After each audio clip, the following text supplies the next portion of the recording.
ഹദീസ് പുലരുന്നത് കാണുവാൻ നമ്മുടെ കാലഘട്ടത്തിനാണ് ഭാഗ്യമുണ്ടായത് എന്നുള്ളതാണ്.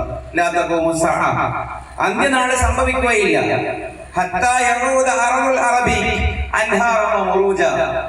അറേബ്യൻ ഭൂമിക നദികളും തോട്ടങ്ങളുമായി മടങ്ങുന്നത് വരെ ഇത് പുലരുന്നത് കാണാൻ പ്രവാചകന്റെ കാലത്ത് ജീവിച്ച സഹാബികൾക്ക് സാധിച്ചില്ല. പ്രവാചകന്റെ നൈതികതയുടെ ഒരു തലം കൂടി നോക്കൂ. ഈ 2020 ജീവിക്കുന്ന നമ്മളോടാണ് ഈ ഹദീസ് സംസാരിക്കുന്നത്. അന്ത്യനാൾ ഉണ്ടാവാൻ പോകുന്നില്ല.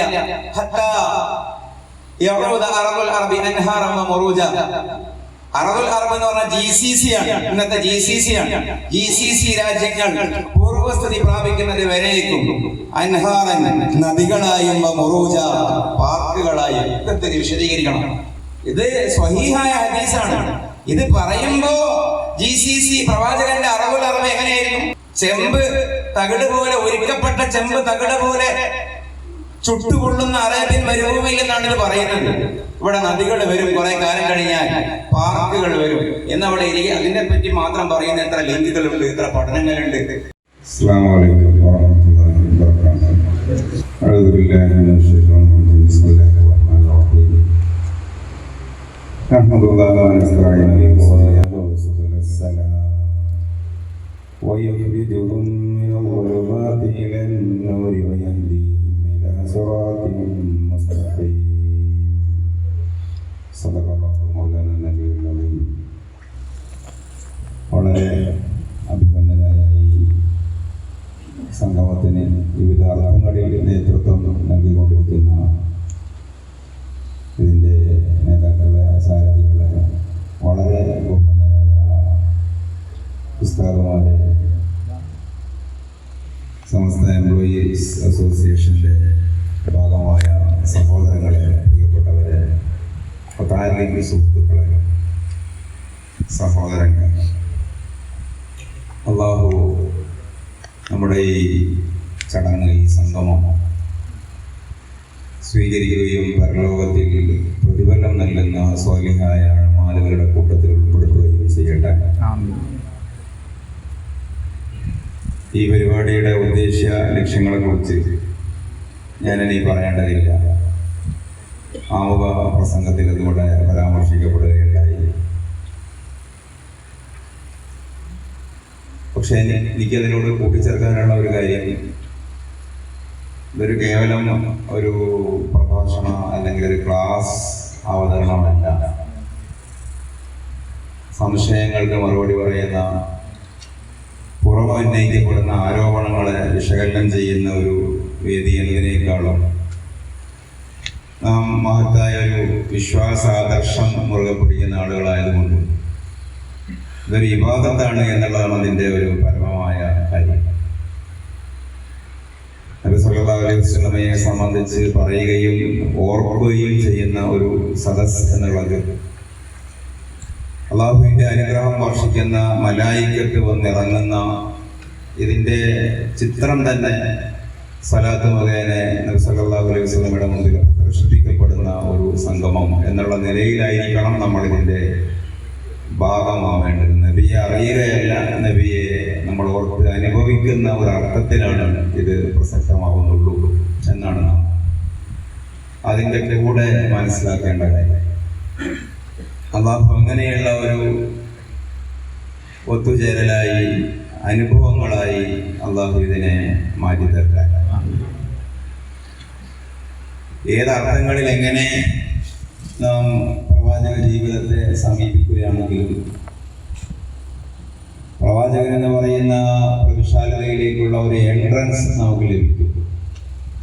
ഒരു മഹാനഗരത്തിലേക്ക് വ്യത്യസ്തമായ പാതകൾ അല്ലെങ്കിൽ കുറുക്കു വഴികളുള്ളതുപോലെ ഏത് വഴിയിലൂടെയും നമുക്ക് പോകാം. ആ അനുപമ വ്യക്തിത്വത്തിൻ്റെ പൂർണ്ണതയുടെ തലങ്ങളാണ് നമ്മളിവിടെ നേരത്തെ ഇവിടെ പറയപ്പെട്ടതുപോലെ സീരീസുകളായി ഈ രൂപത്തിലോ മറ്റൊരു രൂപത്തിലോ ഒക്കെ ചെയ്യാൻ ആഗ്രഹിക്കുന്നത്. ഇതേപോലെ നടക്കുകയാണെങ്കിൽ അതാണ് അതിൻ്റെ ഏറ്റവും ഉത്തമമായ ഒരു വശം. പക്ഷെ എല്ലാത്തിൻ്റെയും ഒരു കാതൽ എന്ന് പറയുന്നത് അല്ലാഹു നബി സല്ലല്ലാഹു അലൈഹി വസല്ലമയോട് സംസാരിച്ചിട്ടുണ്ട് എന്ന് നാം ഉൾക്കൊള്ളാനാണ്. വഹി എന്ന് പറയുന്ന ഒരു അടിസ്ഥാനപരമായ കാര്യം. ബാക്കിയൊക്കെ ഭൗതികമായ മാപിനികളെ കൊണ്ട് നാം അളക്കുന്ന നമ്മുടെ ചില ലോജിക്കുകളാണ്. ഉദാഹരണത്തിന്, നമ്മൾ ഒരു വ്യക്തി മികച്ചതാണോ, ശരാശരിയാണോ, ശരാശരിയേക്കാൾ താഴെയാണോ, നമ്മൾ ഈ ഗ്രേഡിങ് ചെയ്യുമ്പോൾ good, very good, best, better, excellent എന്നൊക്കെ നാം റിമാർക്ക് ചെയ്യുന്നത് പോലെ നമ്മുടെ യുക്തിയിൽ നാം ആദ്യമേ ഒരു പാരാമീറ്റർ അവിടെ സ്ഥാപിച്ചു വെച്ചതിന് ശേഷം വിശകലനം ചെയ്യപ്പെടേണ്ട വ്യക്തിത്വമല്ല നബി സല്ലല്ലാഹു അലൈഹി വസല്ലമയുടെ. പ്രവാചകൻ ഒരു ഉത്തമ ഭർത്താവായിരുന്നു എന്ന് നാം ഒരു സ്റ്റേറ്റ്മെന്റ് നടത്തുകയാണെങ്കിൽ, അല്ലെങ്കിൽ സത്യസന്ധനായ ഒരു വ്യാപാരിയായിരുന്നു എന്ന ഒരു സ്റ്റേറ്റ്മെന്റ് നാം നടത്തുകയാണെങ്കിൽ, സത്യസന്ധനായ വ്യാപാരി ആരായിരിക്കണം, എങ്ങനെയായിരിക്കണം എന്ന ഒരു പാരാമീറ്റർ നമ്മൾ ആദ്യം അവിടെ സ്ഥാപിച്ചു വെക്കുന്നു. എന്നിട്ട് പിന്നെ നമ്മൾ പ്രവാചക ജീവിതത്തിലെ അടരുകൾ അതിനോട് ചേർത്ത് വെക്കുകയാണ്. ഷാമിൽ കച്ചവടത്തിന് പോയി ഖദീജയുടെ ഗുഡ് സർട്ടിഫിക്കറ്റ് നേടിയ പ്രവാചകന് 10ൽ 8 മാർക്ക്. കച്ചവടത്തിൽ പൂഴ്ത്തിവെപ്പ് പാടില്ല എന്ന് അനികളെ പഠിപ്പിച്ച പ്രവാചകന് 10ൽ 9.5 മാർക്ക്. നിങ്ങൾ വില പറഞ്ഞ ഒരാൾ ഒരു കാര്യത്തിന് ഒരു വില പറഞ്ഞിട്ടുണ്ടെങ്കിൽ അതിനേക്കാൾ ഏറെ വില പറഞ്ഞ് പ്രയാസപ്പെടുത്തരുത് എന്ന് പറഞ്ഞ പ്രവാചകന് 10ൽ 9.25 മാർക്ക്. അങ്ങനെ ആകെ പ്രവാചകൻ എന്ന കച്ചവടക്കാരന് 20ൽ 19 മാർക്ക്, A+ മെറിറ്റ് എന്ന് നമ്മൾ പറയുന്നത് പ്രവാചകനോട് ചെയ്യുന്ന അതവുകളാണ്. നമ്മൾ പ്രവാചകന് മാർക്കിട്ട് കൊടുക്കാൻ ആരുമല്ല. അതുകൊണ്ട് ആ സമീപനം ഞാൻ ഒരിക്കലും സ്വീകരിക്കുന്നില്ല. കാരണം അത് നമ്മൾ കമ്പയർ ചെയ്യുന്നത് പ്രവാചകനല്ലാത്ത വ്യാപാരികളോടാണ്, പ്രവാചകനല്ലാത്ത ഭർത്താക്കന്മാരോടാണ്, പ്രവാചകനല്ലാത്ത സേനാനായകന്മാരോടാണ്. അങ്ങനെ മറ്റു കുറെ എൻട്രികൾ ഉണ്ടായ ഒരു കാൻഡിഡേറ്റ്സ് ഉള്ള ഒരു മത്സരവേദിയിലെ ഒരു മത്സരാർത്ഥിയായിരുന്നില്ല മുഹമ്മദ് റസൂലുള്ളാഹി സ്വല്ലല്ലാഹു അലൈഹി വസല്ലം. പ്രവാചകന്റെ പ്രത്യേകത വഹി സ്വീകരിച്ചു എന്നുള്ളതാണ്. അള്ളാഹു പ്രവാചകനോട് സംസാരിച്ചു എന്നുള്ളതാണ്. അത് അതിൻ്റെതായ അർത്ഥത്തിൽ നമുക്ക് ഉൾക്കൊള്ളാൻ പറ്റിയാൽ, അത് എന്താണ് അതിന്റെ യാഥാർത്ഥ്യം എന്ന് മനസ്സിലാക്കുവാൻ നമുക്ക് സാധിച്ചാൽ, ബാക്കി പ്രവാചക തിരുമേനിയെ സംബന്ധിച്ച് വരുന്ന എല്ലാം നമുക്ക് ഉൾക്കൊള്ളാൻ പ്രയാസമുള്ള വശങ്ങൾ ഉണ്ടെങ്കിൽ അതുപോലും അതിൻ്റെതായ അർത്ഥത്തിൽ നമുക്ക് മനസ്സിലാക്കുവാനും വിശകലനം ചെയ്യുവാനും കഴിയും. നോക്കൂ, ഞാൻ ഇന്ന് പറയാൻ വിചാരിക്കുന്ന ഭാഗം, ഓരോ തലങ്ങളും നമുക്ക് അതിൻ്റെതായ രീതിയിൽ ഇൻഷാ അല്ലാഹ് പറയണം. നബി സല്ലല്ലാഹു അലൈഹി വസല്ലമയുടെ പ്രവാചകത്വത്തിന്റെ സത്യസന്ധതയെ സംബന്ധിച്ചാണ്. ആ സത്യസന്ധത സ്ഥിരീകൃതമാവുന്നതോടെ, പ്രവാചകന്റെ റിസാലത്ത് സ്ഥിരീകൃതമാവുന്നതോടുകൂടെ അതിന്റെ കീഴിൽ വരുന്ന ശാഖാപരമായ എല്ലാ വിഷയങ്ങളും, ആ വിഷയങ്ങളെ സംബന്ധിക്കുന്ന വശങ്ങളും കൂടി അവിടെ സ്ഥിരീകൃതമാകും. നമ്മൾ എന്തുകൊണ്ടാണ് വഹിയിലേക്ക് തന്നെ, ദിവ്യബോധനത്തിലേക്ക് ആദ്യം പോകുന്നത് എന്ന് ചോദിച്ചാൽ അതിന് ലോജിക്കലി, യുക്തിപരമായ ഒരു കാരണമുണ്ട്.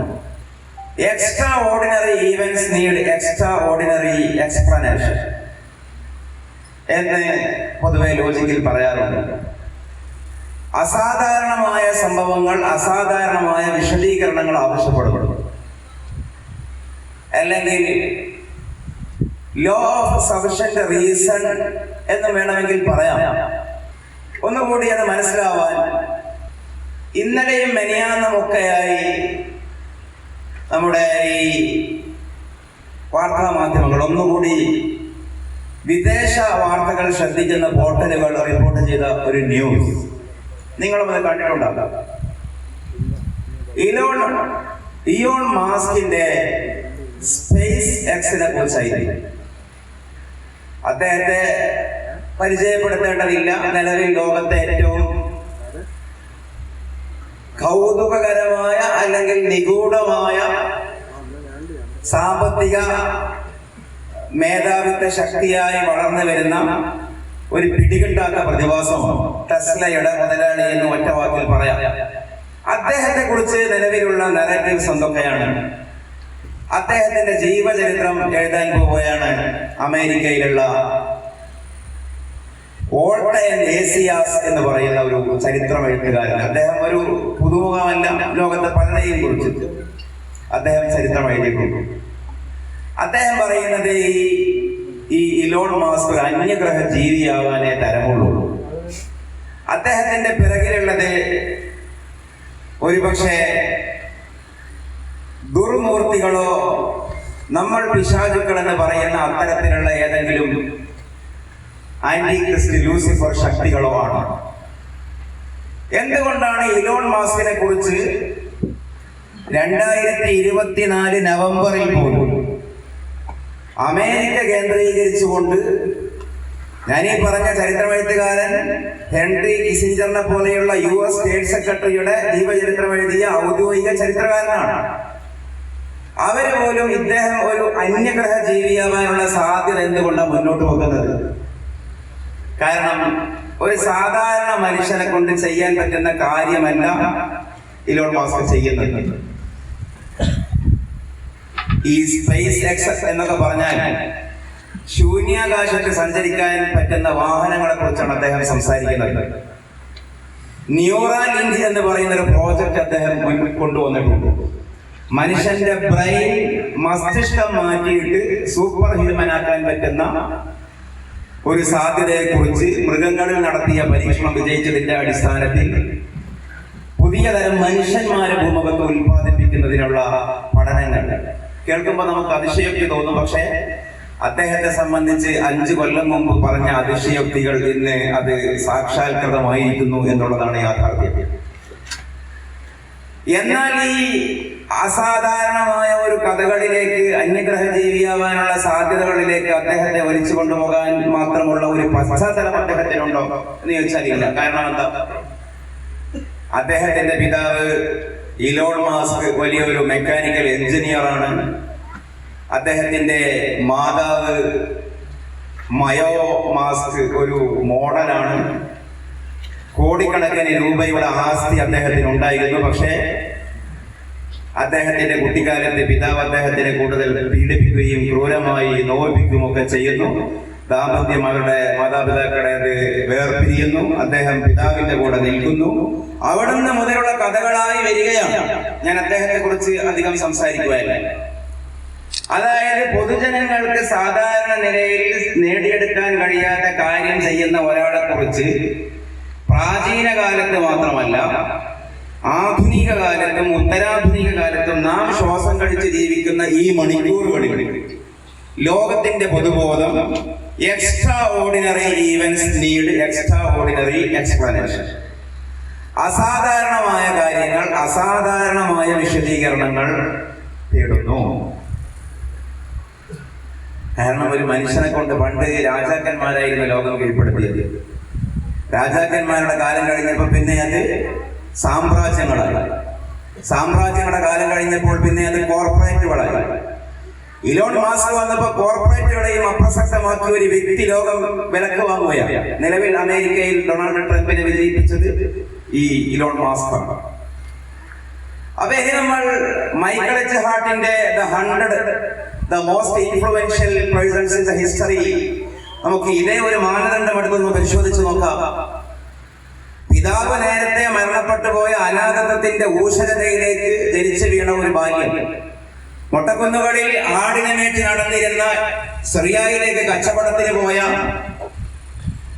സാത്വികത ജീവിതത്തിൽ കാത്തു സൂക്ഷിച്ച, അധികം സംസാരിക്കാത്ത, തലയുയർത്തി നടക്കാത്ത, അമിതമായ സൗഹൃദ ബന്ധങ്ങൾ സ്ഥാപിക്കാത്ത, ഉണക്കച്ചപ്പാത്തി നിന്ന് ജീവിച്ചിരുന്ന, ആടിന്റെ അകിട് പിരിച്ച് പാല് കറന്നിരുന്ന, വീട്ടിലെ കളകൾ തൂത്ത് വൃത്തിയാക്കിയ, ജീവിതത്തിൽ സാധാരണത്വം സൂക്ഷിച്ച ഒരു ചെറുപ്പക്കാരൻ.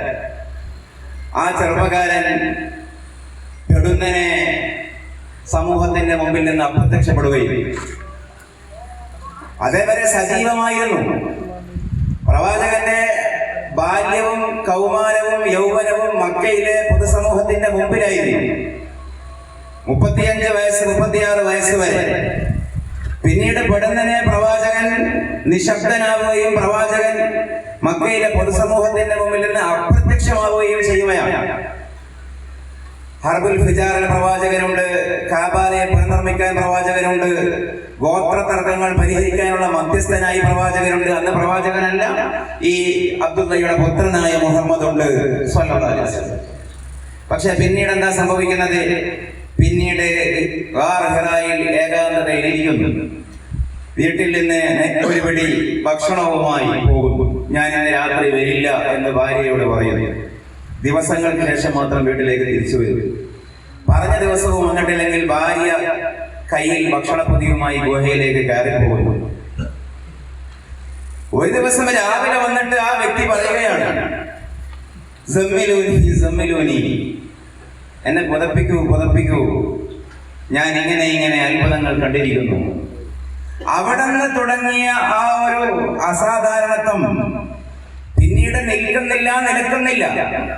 പിന്നീട് 23 കൊല്ലം എന്ന് പറയുന്നത് താഴ്ന്നതിനെ ഉയർത്തിയതിനെ താഴ്ത്തിയ, സമവാക്യങ്ങൾ മാറ്റിയ, ലോകത്ത് മറ്റൊരാൾക്ക് സാധിക്കാത്ത വിധത്തിലുള്ള ആലോചന, ചിന്താ വിപ്ലവങ്ങൾ സാധ്യമാക്കിയ, നമ്മൾ ആലങ്കാരികമായി പറയണ്ട, ഒരു മനുഷ്യന്റെ സങ്കല്പത്തിലും ഊഹത്തിലും അസാധ്യമാണെന്ന് കരുതിയിരുന്ന കാര്യങ്ങളെല്ലാം സുസാധ്യമാക്കിയ 2.5 പതിറ്റാണ്ടുകളാണ്. എന്നിട്ട് 23 വർഷത്തിന് ശേഷം, വേർപെട്ടതിന് ശേഷമോ, ജീവിച്ചിരിക്കുന്നതിനേക്കാളും ശക്തമായ ആ വ്യക്തി ലോകത്തെ സ്വാധീനം ചെലുത്തുന്നു. അണികൾ ആ വ്യക്തിയെ കുറിച്ച് മാത്രം സംസാരിക്കുന്നു, ആലോചിക്കുന്നു. ആ വ്യക്തി പറഞ്ഞത് ശേഖരിക്കാൻ വേണ്ടി 10,000-കണക്കിന് മനുഷ്യർ ഭൂഖണ്ഡങ്ങൾ പരിഗണിക്കാതെ സഞ്ചരിക്കുന്നു. സമാഹരിച്ച പ്രവാചകന്റെ വാക്കുകളുടെ ബലവും അതിന്റെ ബലക്കുറവും പരിശോധിക്കാനായി പ്രത്യേക വൈജ്ഞാനിക ശാഖ രൂപം കൊള്ളുന്നു.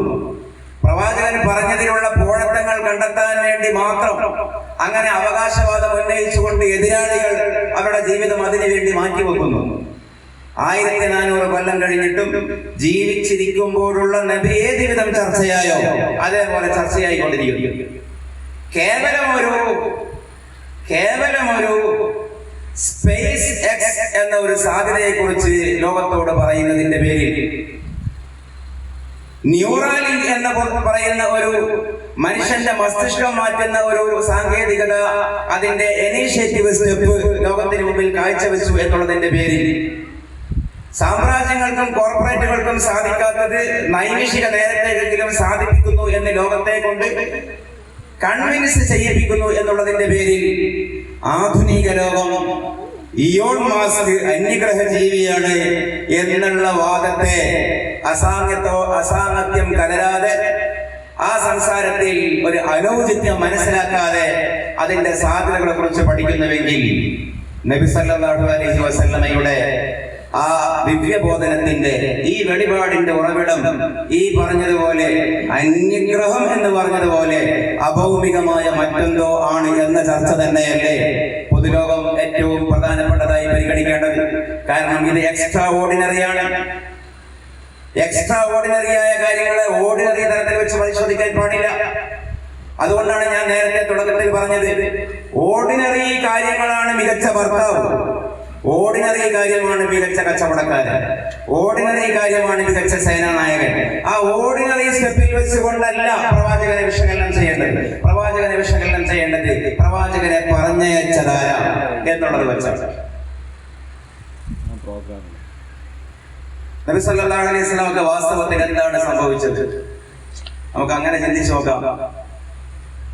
ഇന്ന് നാം പറയുമ്പോൾ അസാധാരണ മനുഷ്യനാണ്, പക്ഷേ നബി വിചാരങ്ങളുള്ള സാധാരണ മനുഷ്യനായിട്ടാണ് മക്കയിൽ ജനിച്ചത്. അതുകൊണ്ടല്ലേ നമ്മളൊരു ഖബർസ്ഥാന്റെ അരികിലൂടെ പോകുമ്പോ ഒരു വാഴയില അനങ്ങുന്നത് കണ്ടാൽ നമുക്ക് ബേജാറാകും. രാത്രിയൊക്കെ ആണെങ്കിൽ കഥകളും ഉപകഥകളും വരും. അങ്ങനെയാണ് ഒടിയൻ കഥകളൊക്കെ ഉണ്ടായത്, ഉള്ളതും ഇല്ലാത്തതുമായി. പക്ഷേ അതേ ഒരു ബേജാറ് തന്നെയല്ലേ വാസ്തവത്തിൽ നബി സല്ലല്ലാഹു അലൈഹി വസല്ലമക്ക് ഉണ്ടായത്. ഗുഹയുടെ ഉള്ളിൽ മലക്ക് വന്ന് തന്നെ കൂട്ടിയണച്ച് ഓതു എന്ന് പറഞ്ഞപ്പോ അതുവരെ കാണാത്ത ചേലി, കോലം, ഭാവം, ഭാഷ പേടിച്ച് ഭരിച്ചു പോവുകയാണ്. ഇവിടെയാണ് നമ്മുടെ വിഷയം തുടങ്ങുന്നത്. നിരീശ്വരവാദികൾ, യുക്തിവാദികൾ, ഇസ്ലാം വിമർശകർ ഈ ഒരു സ്റ്റെപ്പിൽ വെച്ച് പ്രവാചക തിരുമേനിയെ കുറിച്ച് പറയുന്നത് എന്താ? നബി സല്ലല്ലാഹു അലൈഹി വസല്ലമ ആർജിതമായി, അതായത് കർമാർജിതമായി സ്വയം ആവിഷ്കരിച്ച ആർട്ടിഫിഷ്യലായ ഒരു ആട്രിബ്യൂട്ടാണ്, ഒരു കാട്ടിക്കൂട്ടലാണ് ഈ പ്രവാചകത്വം. അത് ജന്യുവനല്ല, അത് പ്രകൃതിദത്തമല്ല പ്രവാചകന്റെ ഭാവങ്ങൾ എന്നുള്ളതാണ് അവരുടെ ആരോപണം. ഒന്നുകൂടി ഞാൻ തിയറിറ്റിക്കൽ ബേസിലേക്ക് വരുന്നു.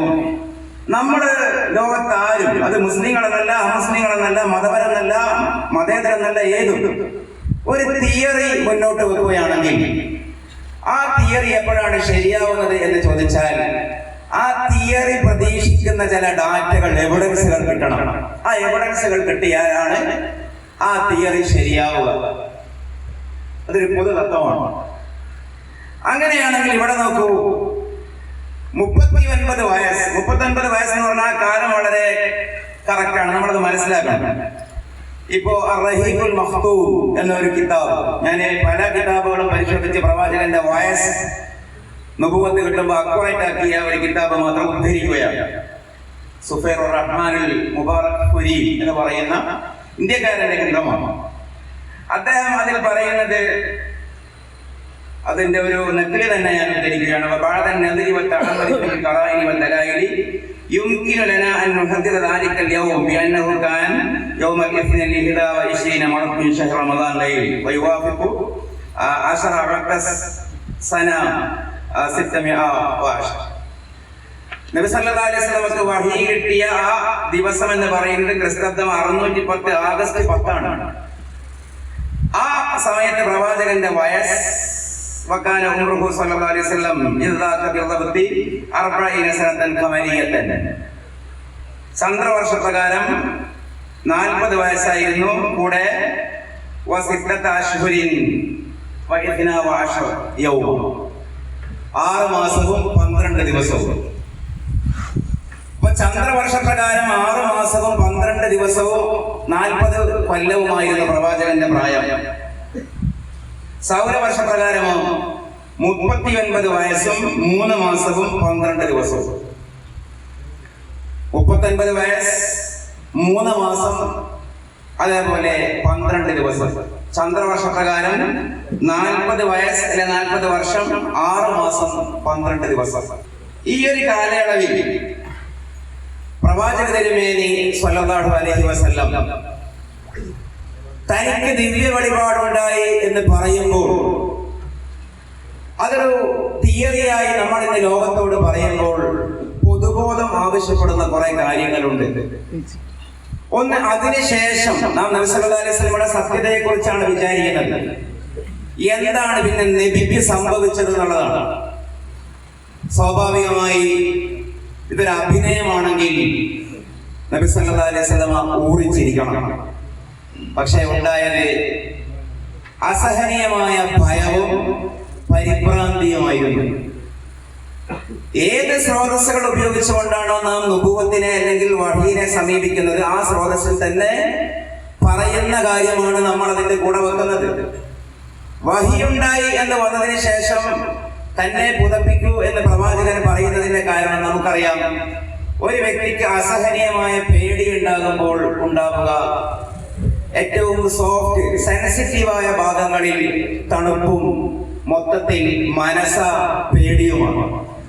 അപ്പൊ നമുക്ക് നമ്മുടെ ഭാഷയിൽ പനിക്കും, പെട്ടെന്ന് മൂടി പുതച്ചുറങ്ങാൻ തോന്നും. നബി സല്ലല്ലാഹു അലൈഹി വസല്ലം അത് തന്നെയാണ് ചെയ്യുന്നത്. ഒരു ബർക്കത്തിന് വേണ്ടി ഞാൻ എല്ലാ ഹദീസും വായിക്കുന്നില്ല, വായിക്കാൻ ഉദ്ദേശിക്കുന്നുമില്ല, നമുക്ക് ഒരുപാട് മുന്നോട്ട് പോകണം. റസൂൽ ആമിനയുടെ മകനായ അബ്ദുള്ളയുടെ പുത്രനായ മുഹമ്മദ് സല്ലല്ലാഹു അലൈഹി വസല്ലം അല്ലാഹുവിന്റെ റസൂലായ ഒരു കാര്യം എങ്ങനെയാണ് എന്ന് സ്വഹീഹുൽ ബുഖാരി വിശദീകരിക്കുന്നുണ്ട്. ഇത് നമ്മൾ മനസ്സിലാക്കിയിട്ട് ഈ ചർച്ച മുന്നോട്ട് പോകുന്നതിൽ ഒരു മര്യാദയുള്ളൂ എന്ന് ഞാൻ മനസ്സിലാക്കുകയാണ്. കാരണം ചിലപ്പോ ഇത് നിങ്ങൾ അധിക പേരും ഇസ്ലാമിന്റെ ഹദീസ് കിതാബിൽ നിന്ന് കേൾക്കാനോ പഠിക്കാനോ ഒരുപക്ഷെ സാധിച്ചെന്ന് വന്നിട്ടുണ്ടാവില്ല. നബി റിസാലത്ത് അല്ലെങ്കിൽ വഹി കിട്ടുന്നതിന് മുമ്പ് പ്രവാചക തിരുമേനിക്ക് സ്വപ്ന ദർശനങ്ങളാണ് അല്ലാഹു കൊടുത്തത്. സ്വപ്നങ്ങൾ കാണും, ആ സ്വപ്നങ്ങൾ അതേപടി പുലരും. ഞാൻ ആ ഹദീസ് സ്വഹീഹുൽ ബുഖാരിയുടെ ഹദീസ് ഒരു ബർക്കത്തിന് വേണ്ടി ഇവിടെ വായിക്കുകയാണ്. അവ്വലു മാ ബദഅ ബിഹി റസൂലുള്ളാഹി സ്വല്ലല്ലാഹു അലൈഹി വസല്ലം മിനൽ വഹീ വറുയ സ്വാലിഹത്തു ഫിന്നൗം. ഉറക്കത്തിൽ പ്രവാചകൻ പുലരുന്ന സ്വപ്നങ്ങൾ കാണുക എന്നുള്ളതായിരുന്നു നബി സല്ലല്ലാഹു അലൈഹി വസല്ലമക്ക് ആരംഭിച്ച വഹീന്റെ പ്രാരംഭം. ഫകാന ലാ യറാ റുയ ഇല്ലാ ജഅഅത് മിഥല ഫലഖി സുബ്ഹ്. ആ കാലയളവിൽ പ്രവാചകൻ എന്ത് സ്വപ്നം കണ്ടോ അത് അപ്പടി പ്രഭാതം പുലരുന്നത് പോലെ സാക്ഷാത്കരിക്കപ്പെടുമായിരുന്നു. ഈ ഒരു ഘട്ടത്തിന് ശേഷം പ്രവാചകന് ഏകാന്തതയോട് താല്പര്യമുണ്ടായി. സ്വഹീഹുൽ ബുഖാരിയാണ് ഖുർആൻ കഴിഞ്ഞാൽ ഏറ്റവും വിശ്വസനീയമായ ഗ്രന്ഥമാണ്. സ്വപ്നങ്ങൾ കണ്ടു തുടങ്ങിയതിനു ശേഷം ഒറ്റക്കാവാൻ ആഗ്രഹം. പ്രവാചകൻ ഏകാന്തനായി ഇരിക്കുമായിരുന്നു. ഒരുപാട് ദിവസങ്ങൾ രാത്രികൾ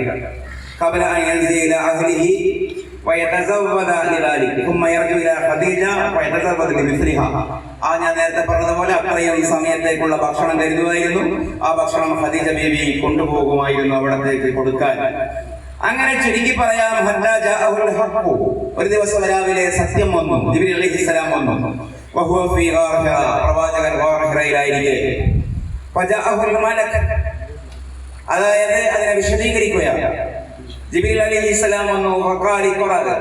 ഓതു എന്ന് പറഞ്ഞു. എനിക്ക് ഓത്തറിയില്ല, അല്ലെങ്കിൽ അങ്ങ് തന്നെ ഓതിത്തരൂ, ഒരു മര്യാദ പ്രകാരം. കുറെ വ്യാഖ്യാനങ്ങൾ അതിനുണ്ട്. സൂഫി വ്യാഖ്യാനം എനിക്ക് ഓത്തറിയില്ല എന്നുള്ളതല്ല, നിങ്ങളല്ലേ ഇതൊക്കെ അറിയുന്നയാൾ, നിങ്ങൾ ഓതൂ, ഞാൻ കേട്ടോതാ. ഒന്നുകിൽ അങ്ങനെ, അല്ലെങ്കിൽ എന്നോടാണ് ഓതാൻ പറയുന്നത്, ഞാൻ നിരക്ഷരനല്ലേ. ഇത് നിഷ്കളങ്കമായ മറുപടി. പറയുന്നു, എന്നെ പിടിച്ചു, എന്നെ ചേർത്ത് പിടിച്ചു, അണച്ചു. എനിക്ക് പ്രയാസമാകുവോളോ. പിന്നെ എന്നെ വിട്ടു. വീണ്ടും പറഞ്ഞു. പറഞ്ഞു കൊടുക്കുകയാണ്. ഈ വാക്കിന്റെ പ്രത്യേകത ഞാനതാ പറഞ്ഞത്, നബി അറിയലല്ല, നബി അനുഭവിക്കലാണ്. എന്താണ് പ്രിയപ്പെട്ടവരെ അങ്ങേക്ക് ഗുഹയിൽ ഉണ്ടായത് എന്ന് ഖദീജ ബീവി ചോദിക്കുമ്പോ നബി സല്ലല്ലാഹു അലൈഹി വസല്ലം ഉദ്ധരിച്ച വാക്കുകളാണ് നമ്മൾ ഇവിടെ ഉദ്ധരിക്കുന്നത്. നമ്മുടെ അറബി അല്ലാതെ. അതാണ് ഈ ഹദീസിന്റെ ഒരു പ്രത്യേകത. എന്നോട് വീണ്ടും പറഞ്ഞു ഓതു എന്ന് പറഞ്ഞു. കുൽത്തു, ഞാൻ പറഞ്ഞു, മാ നബി കാരി, ഞാനങ്ങനെ ഓതാൻ, ഞാൻ ഒത്തറിയുന്ന ആളല്ലല്ലോ. മൂന്നാമതും എന്നെ പിടിച്ചു, എന്നെ അണച്ചു. എന്നെ പിന്നീട് എന്നിട്ട് ജിബ്രീൽ അലൈഹിസ്സലാം ഓതി. അതിന്റെ മുമ്പ് രണ്ടാമത് നമ്മൾ വായിക്കാൻ പറ്റും. ഇത് 3 തവണ ആവർത്തിച്ചിട്ടുണ്ട്. എന്താണ് ഓതിയത്?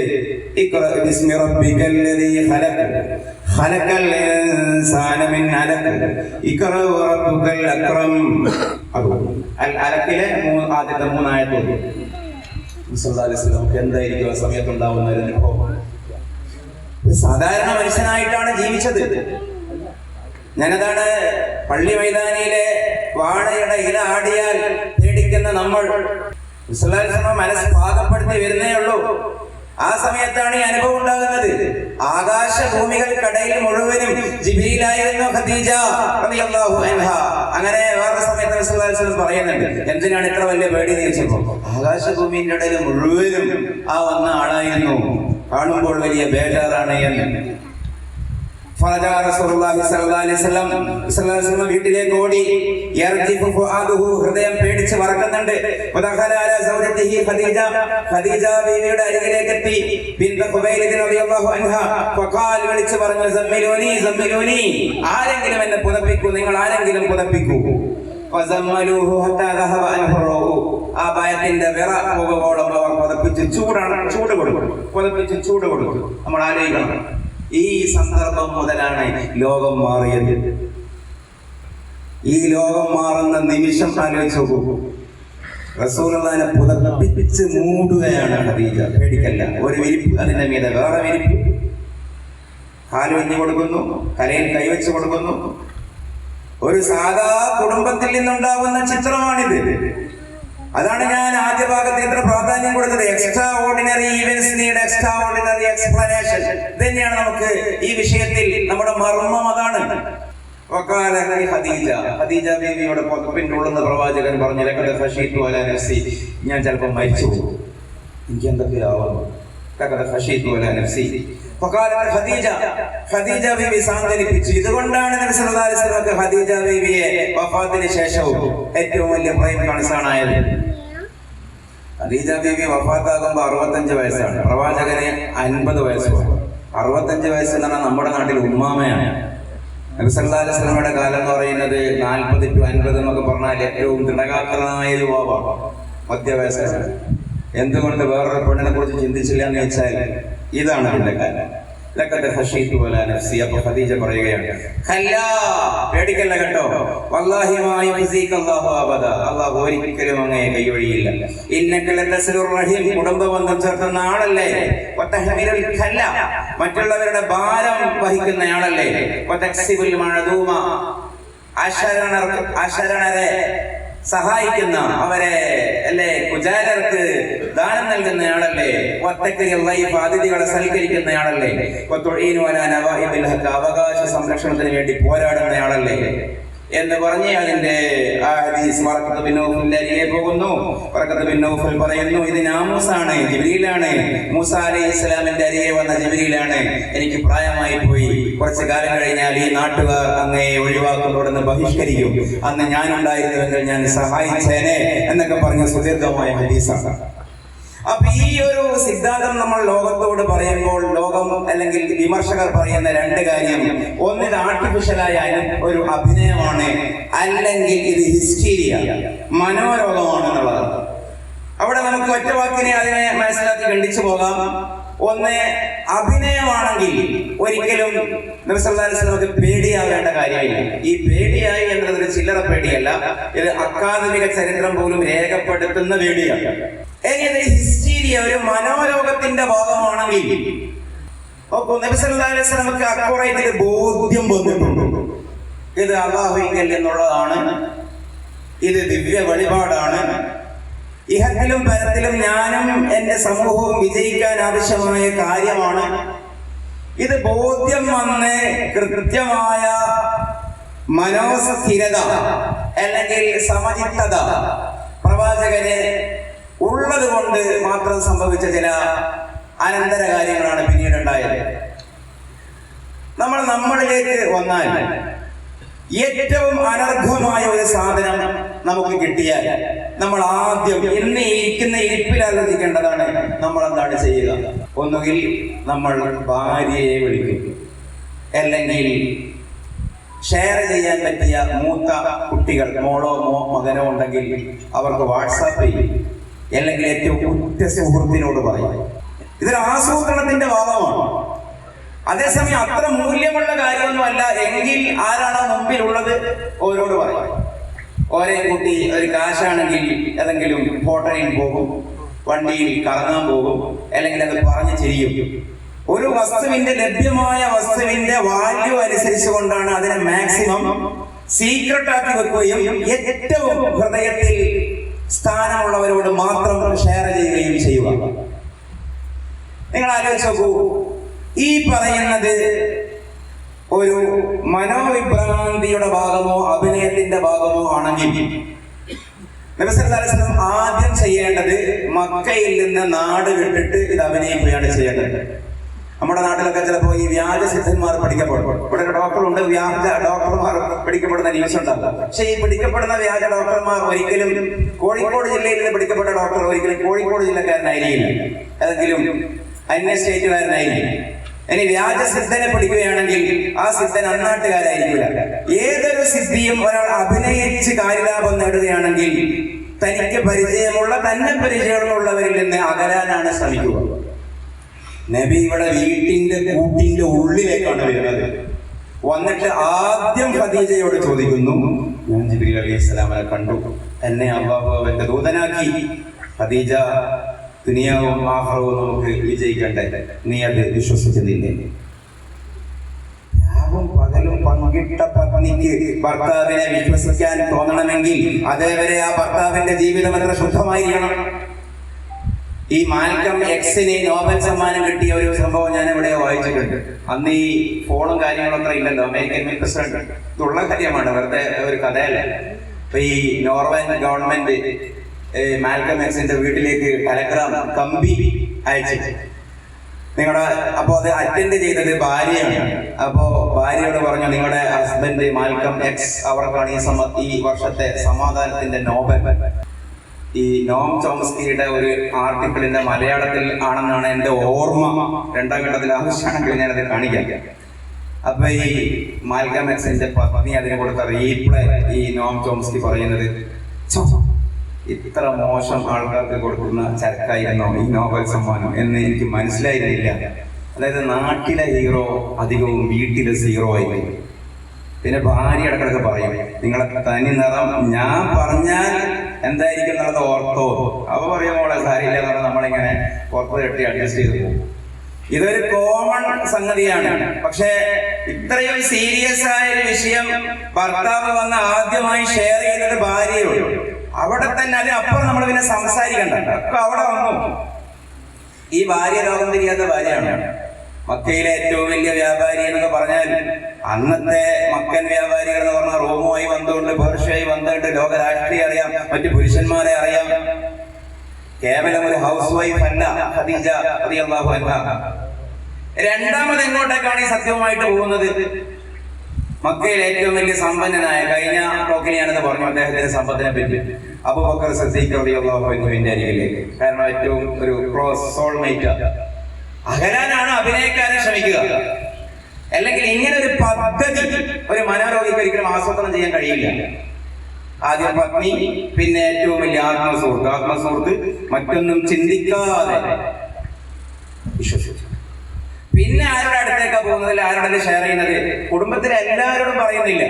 അബൂ ത്വാലിബിനോട് പോലും ഇപ്പൊ പറയുന്നില്ല. കാരണം റസൂലുള്ളാഹി സ്വല്ലല്ലാഹു അലൈഹി വസല്ലം അതിഗൗരവത്തിൽ ആലോചിക്കുകയാണ്. ഇത് ആരോട് പറഞ്ഞാലാണ് ഉൾക്കൊള്ളുക, ആരോട് പറയാനാണ് സേഫ്റ്റി, ഭദ്രത.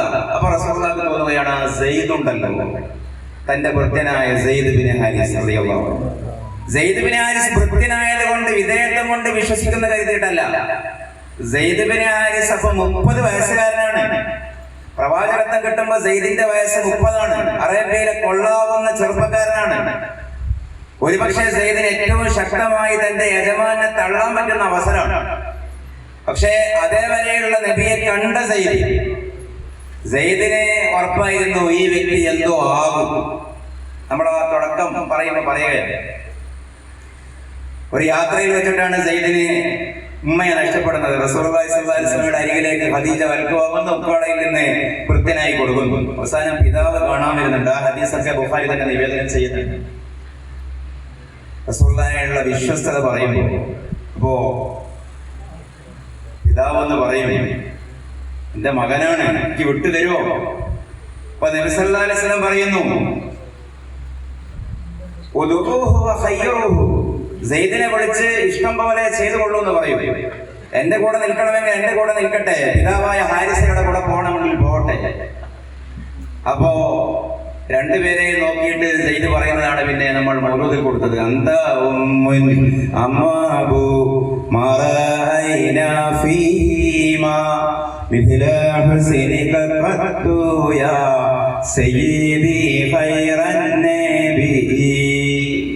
ഈ സംഭവത്തിന് വരുന്നതാണ്.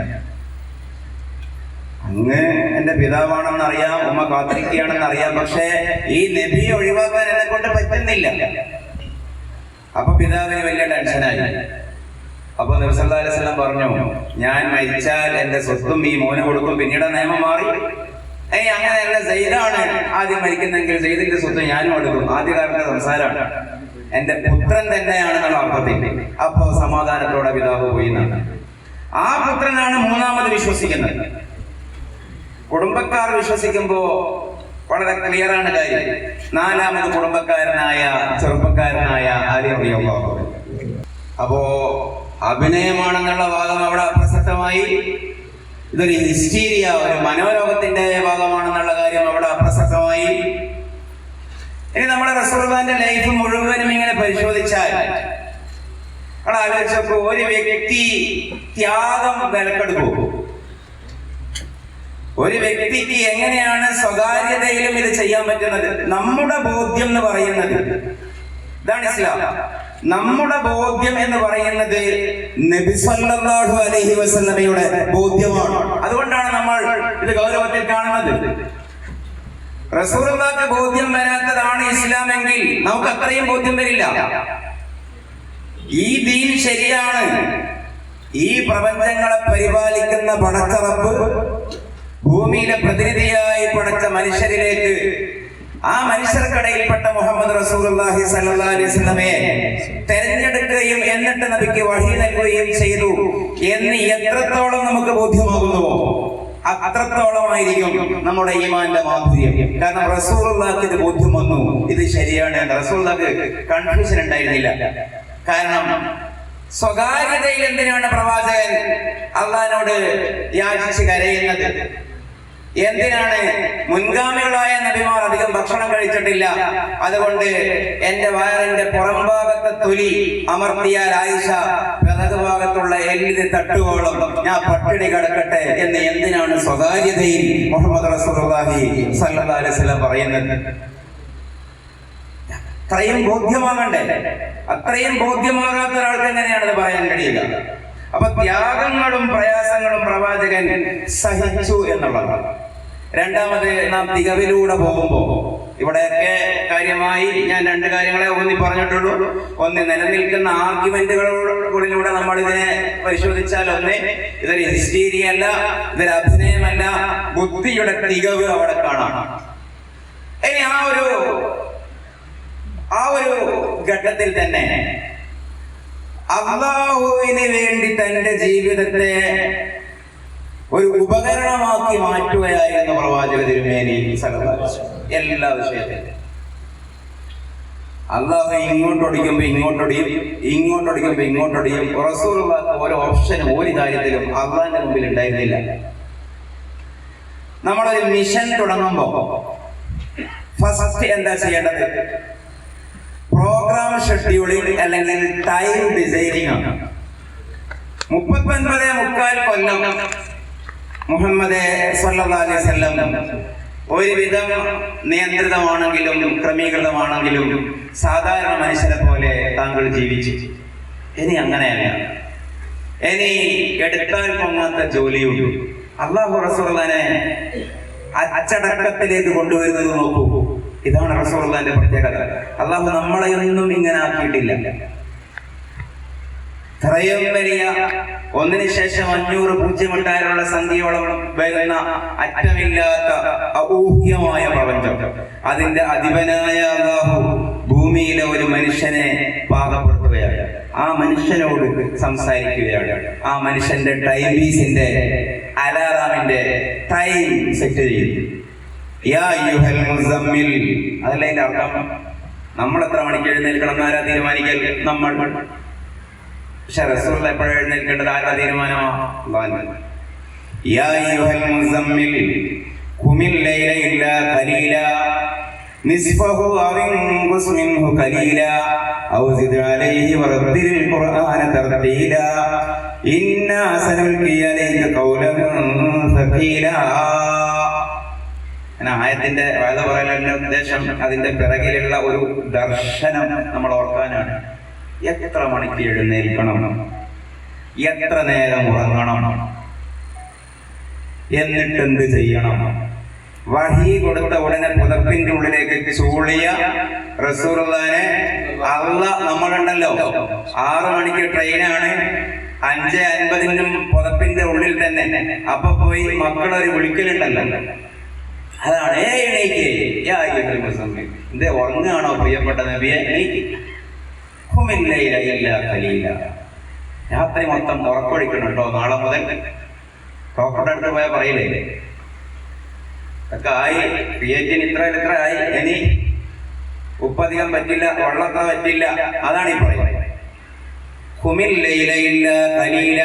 രാത്രി മുഴുവനും സജീവമായി നിർത്തണം, കുറച്ചു നേരം ഉറങ്ങാം. പകുതി അല്ലെങ്കിൽ അതിനേക്കാളും കുറവ്. ആ അളവല്ല ഇവിടെ പ്രധാനം. എന്നിട്ട് എന്ത് ചെയ്യണം? എന്നിട്ടും പിടിച്ചിക്കാൻ പറ്റുന്നെങ്കിൽ കുറച്ചും കൂടി ഉറങ്ങി. ബാക്കി നേരം എന്ത് ചെയ്യണം? ഖുർആൻ വൃത്തിക്കോതണം. കാരണം പഴയ പോലെ ജീവിച്ചാൽ പോരാ. കാരണം ഇനി വരാൻ പോകുന്നത് ആകാശഭൂമികൾക്ക് താങ്ങാൻ പറ്റാത്ത വർത്തമാനങ്ങളാണെന്ന് പരിശുദ്ധ ഖുർആൻ. അല്ലാഹു ദുനിയാവിനെ കുറിച്ച് എന്താ പറഞ്ഞത്? അത് ഒരു ഗെയിമാന്നാ പറഞ്ഞത്. ഇക്കണ്ട സകലത് നാസാന്റെ സൈറ്റിൽ കയറി നോക്കുക, ദുനിയാവ് എത്ര വലുതാ. ഇതിനെപ്പറ്റി അടപടലം ഖുർആൻ പറഞ്ഞത് അതൊരു കളിയാണ്, ഒരു ഗെയിമാണ്, ഒരു സർക്കസാണ്. ഒരു പാർക്കിൽ പോയി ഒരു ഐസ്ക്രീം നുണയലാണത് എന്നാണ് ആകെ കൂട്ടി പറഞ്ഞത്. പക്ഷെ അള്ളാന്റെ വർത്തമാനത്തെ കുറിച്ച് പറഞ്ഞത്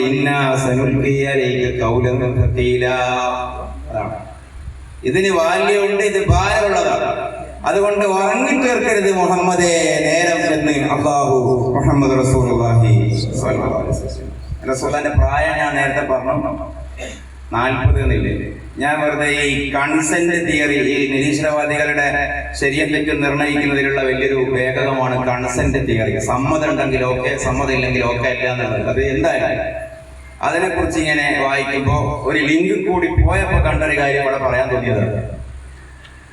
ഈ കൺസെന്റ് സമ്മതം, ഉപേക്ഷ സമ്മതം. അപ്പൊ അതിന്റെ ഏജ് ലിമിറ്റ് പറഞ്ഞ ഭാഗത്ത് ഇന്ത്യയിലൊക്കെ 18 ആണല്ലോ. അതിന് അമേരിക്കയിലുള്ള ന്യൂറോ സയന്റിസ്റ്റ് ലേറ്റസ്റ്റ് ആയ സ്റ്റഡിയാണ് സാറ ആർഡൻ. അവര് പറയുന്നത് മനുഷ്യന് 2 തരം പ്രായപൂർത്തിയുണ്ട്, മെറ്റബോളിക് പ്യൂബർട്ടിയും ഇന്റലക്ച്വൽ പ്യൂബർട്ടിയും. മെറ്റബോളിക് പ്യൂബർട്ടി എന്ന് പറഞ്ഞാൽ ശരീരത്തിന്റെ പ്രായപൂർത്തി. ആൺകുട്ടികൾക്ക് ഇങ്ങനെ മനി പുറപ്പെടുക, പെൺകുട്ടികൾക്ക് അവരുടെ മനസ്സ് സ്റ്റാർട്ട് ചെയ്യാം. പക്ഷെ ഇന്റലക്ച്വൽ പ്യൂബർട്ടി എന്ന് പറഞ്ഞാൽ ബുദ്ധിപരമായ പ്രായപൂർത്തിയാണ്, ബുദ്ധിയുടെ തികവ്. നമ്മൾ റുഷ്ദ് തമയ്യുസ് എന്ന് പറയുന്ന ആ സാധനത്തിന്റെ പൂർണ്ണത അത് മനുഷ്യനെത്തുക ഫ്രം 26 to 40, 26 വയസ്സിന്റെയും 40 വയസ്സിന്റെയും ഇടയിലാണെന്നതാണ് ഇന്ന് ലോകത്ത് ഏറ്റവും ലേറ്റസ്റ്റ് ആയിട്ടുള്ള അതേക്കുറിച്ചിട്ടുള്ള ഒരു കൺക്ലൂഷൻ. ശാസ്ത്രം ഒരിക്കലും ഇസ്ലാം ശരിയാണ് എന്നതിന്റെ തെളിവല്ല, പക്ഷെ ശരിയായ ഇസ്ലാമിനെ ഒന്നുകൂടി ബോധ്യപ്പെടുത്താനുള്ള ഒരു സഹായിയാണ് എന്ന നിലയിൽ പരിശോധിച്ചാൽ എന്തുകൊണ്ടായിരിക്കും 38-ലും 42-ലും നബിയാക്കാതെ 40-ൽ നബിയാക്കിയത് എന്ന് ആലോചിക്കുമ്പോൾ അതിന്റെ ഒരു പൊരുളും ഒരു പക്ഷെ ഇത് തന്നെയായിരിക്കാം. 40 അവിടെ. പിന്നെ ഒരു സഫാ പർവ്വതത്തിന്റെ മുകളിലേക്ക് വരുന്നു. ഞാൻ മാക്സിമം ചുറ്റി പറയാണ്. അവരോട് ഒരു ആസൂത്രണമാണ്. നബി പോയ വഴികളിലൂടെ നമ്മൾ പോയാൽ അവിടെ ഒരു ആസൂത്രണം കാണാം. അവിടെ എന്താ പരിപൂർണത എന്ന് ചോദിച്ചാൽ, നമുക്ക് ലോകത്തുള്ള മറ്റു ആളുകൾ അവരുടെ ഐഡിയോളജി എങ്ങനെയാണ് സമൂഹത്തിലേക്ക് ആദ്യമായി കൺവിൻസ് ചെയ്യുന്നത് എന്നുള്ളതെന്ന് ആലോചിച്ച് എന്തുകൊണ്ടായിരിക്കാം? ഇസ്ലാം എന്തായാലും നമ്മൾ ന്യൂട്രലായി ആലോചിച്ച് നോക്കിയാലും ഇസ്ലാം ഒന്നാമത്തെ മനുഷ്യന്റെ ദർശനം മുതൽ പ്രപഞ്ചമുണ്ടായ പ്രപഞ്ചത്തിന്റെ താളം മുതൽ അതിന്റെ പേരാണ് ഇസ്ലാം. പക്ഷെ സാമൂഹിക വ്യവഹാര പ്രകാരമുള്ള നമ്മുടെ നബി സല്ലല്ലാഹു അലൈഹി വസല്ലമയുടെ ശേഷം വരുന്ന ഇസ്ലാം അത് ഈ 15 നൂറ്റാണ്ടിന് ശേഷവും അലൈവായി നിൽക്കുന്നു. അതിനുശേഷമുള്ള പ്രത്യയശാസ്ത്രങ്ങൾ പരാജയപ്പെട്ടു പോകുന്നു. എന്തുകൊണ്ടെന്നാൽ അതിന് ഇത്രയേ കാരണമുള്ളൂ. ഈ പ്രത്യയശാസ്ത്രം ഫിറ്റായ പ്രത്യയശാസ്ത്രമാണെങ്കിൽ കൂടിയും അത് സമൂഹത്തിന് കൈമാറുന്ന ആളുകൾ അൺഫിറ്റാണ് എന്നുള്ളതാണ് അതിന്റെ കാര്യം. വിളമ്പിയത് പായസാണെങ്കിലും പാത്രം കൊളംബിയാണ് എന്ന് പറഞ്ഞിട്ടുണ്ട്. അതുകൊണ്ടാണ് ആ വ്യക്തികളെ കുറിച്ച് ഒരു ടെസ്റ്റിമോണിക്കലി വാലിഡിറ്റി സമൂഹത്തിന് പറയാനില്ല. അതാണ് പ്രവാചകന്റെ ഏറ്റവും വലിയ തികവ്. പ്രവാചകനെ ബ്ലാക്ക്മെയിൽ ചെയ്യാനുള്ള ഒരു നേരിയ ചാൻസ് മക്കക്കാർക്ക് ഉണ്ടായിരുന്നേയില്ല. അത് ഇന്നത്തെ ആധുനിക രാഷ്ട്രീയത്തിലെ നേതൃത്വം മാത്രമല്ല, ചരിത്രത്തിലെ, വർത്തമാനകാലത്തിലെ, മധ്യകാലത്തിലെ, ലോകത്തെ ഏത് കാലത്തിലെയും ഏത് നാട്ടിലെയും ഏത് പ്രത്യയശാസ്ത്രത്തിലെയും പുതുമ കൊണ്ടുവന്ന് സംസാരിക്കുന്ന ആളുകൾ സമൂഹത്തിന്റെ മുമ്പിൽ പരിഹാസ്യരാകുവാനുള്ള കാരണം അവരുടെ പൂർവകാല ജീവിതത്തിന്റെ ഏതെങ്കിലും കരിങ്കുത്തുകളായിരുന്നു. ബ്ലാക്ക്മെയിൽ പേടിക്കാത്ത ആളുകൾ കുറവായിരുന്നു. പക്ഷേ ഇസ്ലാമിന്റെ നബിമാർക്ക് അതില്ല. ആ കൂട്ടത്തിൽ തീരെയില്ല മുഹമ്മദ് റസൂലുള്ളാഹി സ്വല്ലല്ലാഹു അലൈഹി വസല്ലം. അതുകൊണ്ട് മാത്രമാണ് നബി സല്ലല്ലാഹു അലൈഹി വസല്ലമക്ക് ഒരു കാര്യം സാധിച്ചത്. എന്താണെന്നറിയോ? അതുകൊണ്ട് മാത്രം നബി സല്ലല്ലാഹു അലൈഹി വസല്ലമക്ക് സാധിച്ച കാര്യം ആദ്യമായി ചെയ്യുന്നത് ഒരു സഫാ കുന്നിന്റെ മുകളിലേക്ക് കയറി പോവുകയാണ്. ഇന്നാണെങ്കിൽ ഫേസ്ബുക്കിലെ ലൈവോ അല്ലെങ്കിൽ സ്വന്തം ചാനലിലുള്ള അഭിമുഖമോ പത്രത്തിലെ ലേഖനമോ ഒക്കെ ആയിരിക്കും. അതിന്റെ അന്നത്തെ പ്രാഗ് രൂപമാണിത്. കാരണം മക്ക, കാബ, ഉക്കാൾ, ചന്ത ഇതൊക്കെ സന്ധിക്കുന്ന ഒരു ഏരിയയിൽ പ്രവാചകൻ ഉയരത്തിൽ കയറി വന്നു. എന്നിട്ട് എന്ത് പറഞ്ഞു? യാ സബാഹ, ഇതൊക്കെ ചെയ്തു അല്ലാഹുവിന്റെ റസൂൽ. ഞാൻ ആദ്യമേ പറഞ്ഞു, ഓർമ്മപ്പെടുത്തുകയാണ്, ഇത് അറിവിനല്ല പറയുന്നത്, ഇത് അനുഭവത്തിനാണ്. റസൂലുള്ളാഹിനെ നമ്മളിപ്പോ കാണണം. മക്കയിലെ ഒരു മുട്ടക്കുന്ന്, അതിന്റെ മുകളിൽ റസൂലുള്ളാഹിന്റെ ചേല് ശമാലി തുറമുദിയിലുണ്ടല്ലോ. മരണപ്പോ വഫാത്താകുന്ന സമയത്ത് പോലും താടിയിൽ 17 18 മാത്രമായിരുന്നു നനച്ചത്. അപ്പൊ കറുത്ത താടിയായ, വെളുത്ത മുഖമായ, ഉയർന്ന ശരീരമുള്ള, തുറിച്ചു നോക്കുന്ന എന്നാൽ നിർമ്മലമായ കണ്ണുകളുള്ള, യാത്രയിൽ പച്ചയും സന്തോഷസന്ദർഭത്തിൽ കറുപ്പും പൊതുവെ വെള്ളയിൽ തലേക്കെട്ട് കെട്ടുന്ന, ഖമീസ് അണിയുന്ന, 1000 പേരെ ദൂരെ നിന്ന് കണ്ടാലും ഏത് അപരിചിതനും അതായിരിക്കും നബി എന്ന് തിരിച്ചറിയത്തക്ക വിധം ആജാനുബാഹുവായ കായബലമുള്ള ഒരു ദൃഢഗാത്രനായ ചെറുപ്പക്കാരൻ സൗമ്യമായ ശബ്ദത്തിൽ ഒരു ദിവസം രാവിലെ മക്കയിലെ സഫാ കുന്നിന്റെ മുകളിൽ നിന്ന് അത്യുച്ചത്തിൽ വിളിച്ചു പറയുന്നു, യാ സബാഹ. നഹാര എന്ന് പറയും. ക്രിസ്ത്യൻസ് പള്ളിയിൽ ചർച്ചിൽ ബെല്ലടിക്കും, നമ്മൾ പഴയകാലത്തൊക്കെ പള്ളിയിൽ ബാങ്ക് കൊടുക്കും. ഇന്ന് അതിന്റെ ആവശ്യമില്ല. അതിന്റെ സ്ഥാനത്താണ് യാ സബാഹ. അതിന് പരിചിതമായ ഒരു ശബ്ദമാണല്ലോ എന്ന് മനസ്സിലാക്കിയിട്ട് ആളുകളൊക്കെ അങ്ങോട്ട് ഓടിച്ചെല്ലുകയാണ്. ഞാൻ ഷോർട്ടാക്കി പറയും. അപ്പോ നബി സല്ലല്ലാഹു അലൈഹി വസല്ലം ഡിപ്ലോമസി നോക്കണം. വന്നണഞ്ഞ ആളുകളിൽ വലിയ പ്രമുഖന്മാരെ പേര് ആദ്യം വിളിച്ചു പറയുക. ഇതൊക്കെ ഒരു ഹിസ്റ്റീരിയ ബാധിച്ച ഒരു വ്യക്തിക്ക് ഇതൊക്കെ സാധിക്കും. അങ്ങേയറ്റം ബുദ്ധികൂർമ്മത, എന്നാണ് പ്രവാചകന്മാരുടെ ഒരു വിശേഷണം തന്നെ. ബുദ്ധികൂർമ്മൻ എന്ന് പറഞ്ഞാൽ ബുദ്ധികൂർമ്മത, ബുദ്ധികൂർമ്മൻ, ആസൂത്രണ വൈഭവമുള്ള ഒരു വ്യക്തിക്ക് ഇത് സാധ്യമാവുകയുള്ളൂ. പ്രവാചകൻ ആദ്യം തന്നെ വിളിക്കുകയാണ്, യാ ബനി അബ്ദുൽ മുത്തലിബ്, അബ്ദുൽ മുത്തലിബിന്റെ കുടുംബക്കാരെ, യാ ബനി ഫിഹർ, ഫിഹറിന്റെ കുടുംബക്കാരെ, യാ ബനി അബ്ദി മനാഫ്, അബ്ദി മനാഫിന്റെ കുടുംബക്കാരെ. പിന്നെ ഓരോ ഗോത്രത്തിന്റെയും പേര് അവരുടെ സോഷ്യൽ സ്റ്റാറ്റസ് അനുസരിച്ചുകൊണ്ട് വിളിയും. എല്ലാവരും ഈ ചെറുപ്പക്കാരനെ നോക്കുന്നു. അപ്പൊ ആ ചെറുപ്പക്കാരൻ പറയുകയാണ്, അറഅയ്തും ലൗ അഖ്ബർതുകും അന്ന ഖൈറൻ ബിസഫി ഹാദൽ ജബൽ തുരീദു അൻ തുഗീറ അലൈക്കും അസദ്ദഖ്തുമുനി. ഈ മലയുടെ നബിദിനത്തിനെ കേട്ടുവരുന്ന കഥയാണ്. ഈ മലയുടെ പിറകിൽ നിന്ന് നിങ്ങൾ ആരെങ്കിലും ആക്രമിക്കാൻ വരുന്നു എന്ന് ആരെങ്കിലും പറഞ്ഞാൽ നിങ്ങൾ എന്നെ വിശ്വസിക്കുമോ? ഖാലൂനാണ്, എല്ലാരും പറഞ്ഞു. എന്ത് ചോദ്യം? നമ്മൾ മലയാളത്തിൽ പറയില്ലേ, എന്ത് ഉറപ്പല്ലേ? അപ്പൊ പറയുകയാണ്, ഫൈനി നദീറുൽ ലക്കും ബൈന യദൈ അദാബുൻ ശദീദ്. ആരും അല്ലാഹു വിട്ടതാണ്, ഏകനായ അല്ലാഹു പറഞ്ഞയച്ചതാണ്. അവനെ വിശ്വസിക്കണം. നിങ്ങൾ ആരാധിക്കുന്ന ലാത്ത ഉസ്സ ഇസാഫനായിലെ ഹുബലല്ല ദൈവം. ആ കണ്ടതിൽ ഈശ്വരത്വം കൽപ്പിച്ചു നടന്നൊടുക്കും. നിരീശ്വരത്വത്തിൽ അമർന്നു വീണു നിരസ്ത വിശ്വാസ അറബിയക്കാർ. കുറുമ്പുമാറാത്ത ഖുറൈശി വജ്ർ കോതിക്കൊടുത്തേൻ പലവട്ടവും ഞാൻ. നിങ്ങൾ കൂപ്പും കല്ലല്ല മരമല്ല അല്ലാഹു സർവാധിശക്തനേകൻ. പാംസുസ്നാനം വള്ളത്തോൾ അത് തന്നെയാണ് ഈ പറയുന്നത്. ഇതങ്ങോട് പറഞ്ഞപ്പോൾ ഫഖാല അബൂ ലഹബ്, കുടുംബക്കാരൻ ആദ്യം നിന്നു. അവിടെയും സ്വാഭാവികതയുണ്ട്. ഒരു വ്യക്തിയുടെ ഉയർച്ചയിൽ ഏറ്റവും അസൂയ, ഏറ്റവും സപ്പോർട്ടും ഉണ്ടെങ്കിൽ രണ്ടും ഫാമിലിയിൽ നിന്നായിരിക്കും. മനുഷ്യന്റെ പൊതു സ്വഭാവമാണ്. പലരും അംഗീകരിച്ചു. പക്ഷെ അബൂ ലഹബിനെ പ്രശ്നം, അബൂ ലഹബിന്റെ വീട്ടിൽ ഇത് വന്നില്ലല്ലോ. وقال أبو لهب تبا لك سائر اليوم أما دعوتمونا إلا لهذا. ثم قال, ഇത് പറയാനാണോ ഞങ്ങളെ വിളിച്ചു കൊണ്ടുവന്നത്? വേറൊന്നും പറയാനില്ലേ? എഴുന്നേറ്റു അബൂ ലഹബ് പോയി. പക്ഷേ ഇത്രയും ആൾക്കൂട്ടത്തിന്റെ ഇടയിൽ നിന്ന് തന്റെ പിതൃവ്യനായ അബൂ ലഹബിന്റെ ഇൻസൾട്ടിങ് പ്രവാചകന്റെ മനസ്സിനെ വല്ലാതെ നോക്കിച്ചു.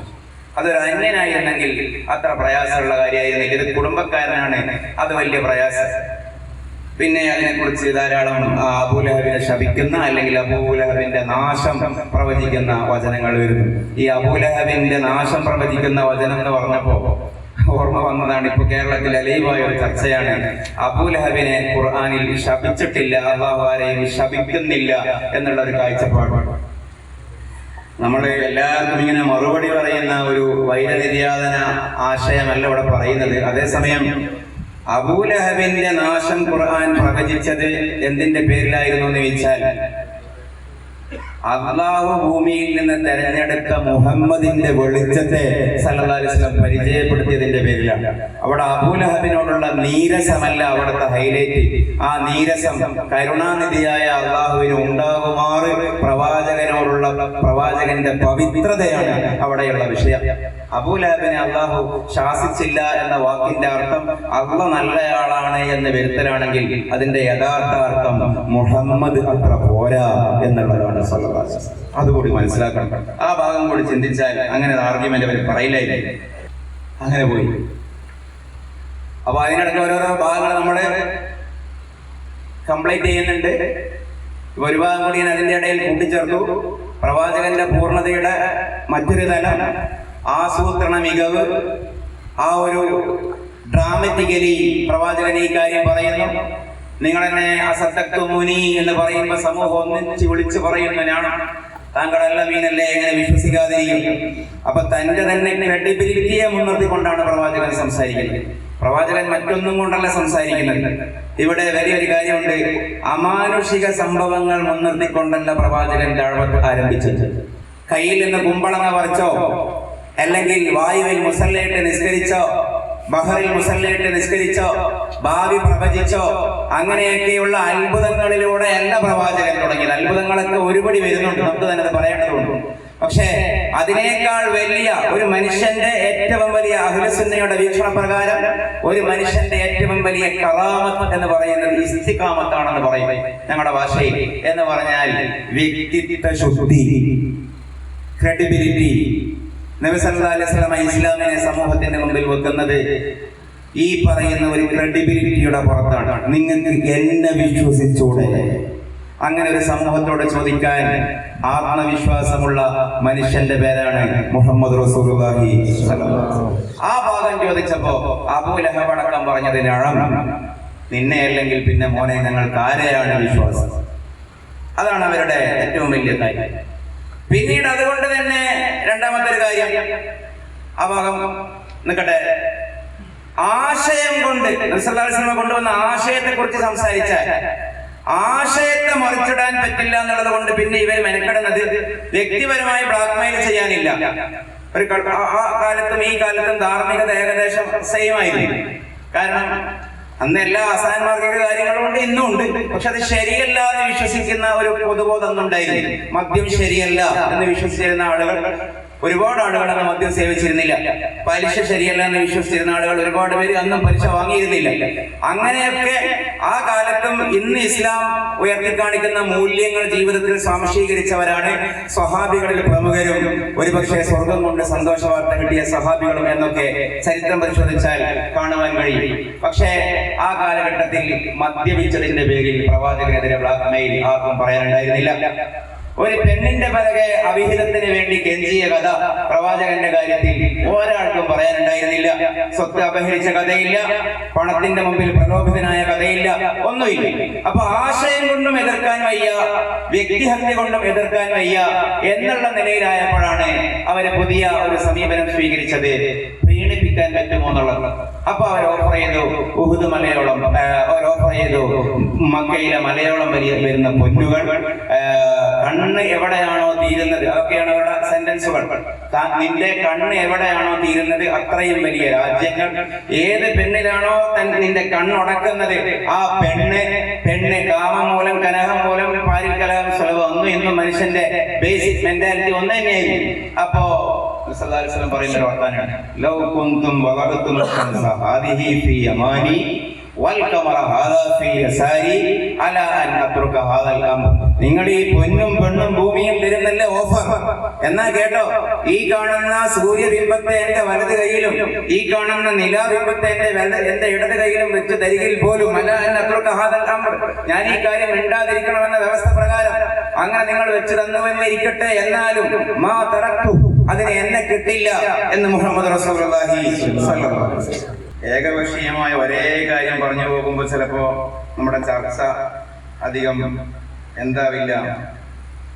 ഇത് ഇസ്ലാമിന്റെ വിമർശകരും കുറെ ഈ ഭാഗം അംഗീകരിക്കുന്നുണ്ട്. ഇപ്പോ ജൂത അഗ്നോയിസ്റ്റായ ലേസി ഹസലിട്ട് ഞാൻ ആദ്യം പറഞ്ഞ ഭാഗം അദ്ദേഹം വെരിഫൈ ചെയ്ത് ദീർഘമായി സംസാരിക്കുന്ന കാണാം. അതേപോലെ വേറൊരു പ്രധാനപ്പെട്ട കാര്യം റസൂലുള്ളാഹിനെ നമ്മൾ മനസ്സിലാക്കാൻ, റസൂലുള്ള ഞാൻ നേരത്തെ ഒരു വാക്ക് പറഞ്ഞു, അള്ളാഹ് റസൂലുള്ളാഹിനെ എന്താണോ ചെയ്യുന്നത് അതിനെ നിന്നോട് കൊടുക്കും. ഇതിന്റെ ഭാഗമാണ് ഇവിടെ നേരത്തെ സൂചിപ്പിച്ചു, ഇന്ന സ്ത്രീയെ കെട്ടണം നിന്നോട് കൊന്നു. ഈ ഏറ്റവും കൂടുതൽ വിമർശിക്കപ്പെടുന്ന സൈനബ ബിൻത് ജഹ്ഷ് റളിയല്ലാഹു അൻഹയുടെയൊക്കെ വിവാഹം ഉണ്ടല്ലോ, അതൊക്കെ നമ്മൾ ആ ഖുർആന്റെ പശ്ചാത്തലത്തിൽ വായിച്ചു നോക്കിയാൽ നമുക്ക് ആ ഭാഗം വരുന്നുണ്ട്, അത് കൂടുതൽ വ്യക്തമാവും. റസൂലുള്ളാഹിക്ക് പേടിയായിരുന്നു, എതിരാളികളും തന്നെ ഒഴിവാക്കും, അനുകൂലിക്കുന്ന സഹാബികൾ പോലും ഒഴിവാക്കും. റസൂലുള്ളാഹിക്ക് വിവാഹം വേണ്ട. അപ്പൊ അല്ലാഹ് പറഞ്ഞാണ്, നിങ്ങൾ നബിയെ താങ്കൾ ജനങ്ങളെ പേടിക്കുകയാണ്, എന്നെ പേടിച്ചാൽ പോലെ സൈനബയെ കെട്ടണം എന്നുള്ള കാര്യം ഞാനിതാ പ്രഖ്യാപിക്കാൻ പോവാണ്. റസൂലുള്ളാഹിക്ക് വേറെ ഓപ്ഷനില്ല എന്ന് പറഞ്ഞ പോലെ നോക്കൂ, മാനുഷികമായ ചില സമ്മർദ്ദങ്ങളുടെ പരിമിതി ഏത് വ്യക്തിക്കും വരും. ഇപ്പൊ മസ്ജിദ് നബവിയിൽ കുറച്ച് സഹാബികളൊക്കെ ഉണ്ടായി, റസൂലുള്ളാഹിക്ക് പ്രമുഖന്മാരാരും വരുന്നില്ല. ആ ഒരു വിഷണ്ണം ഉള്ളിലുണ്ട്. കാരണം അരിസ്റ്റോക്രാറ്റ്സ് മൊത്തം എതിരാവാനുള്ള കാരണം റസൂലുള്ളാഹിക്കുള്ള കുഴപ്പം കൊണ്ടല്ല, റസൂലുള്ളാഹി സ്വല്ലല്ലാഹു അലൈഹി വസല്ലമ മാത്രം ഈ അബ്ദുൽ മുത്തലിബിന്റെ സന്താന പരമ്പരയിൽ നിന്ന് ഒരാളങ്ങനെ മക്കയെ കീഴ്പ്പെടുത്തണ്ട എന്നുള്ള ആ കെറു മാത്രമായിരുന്നു മറ്റു ഗോത്രക്കാരുടെ പ്രശ്നം.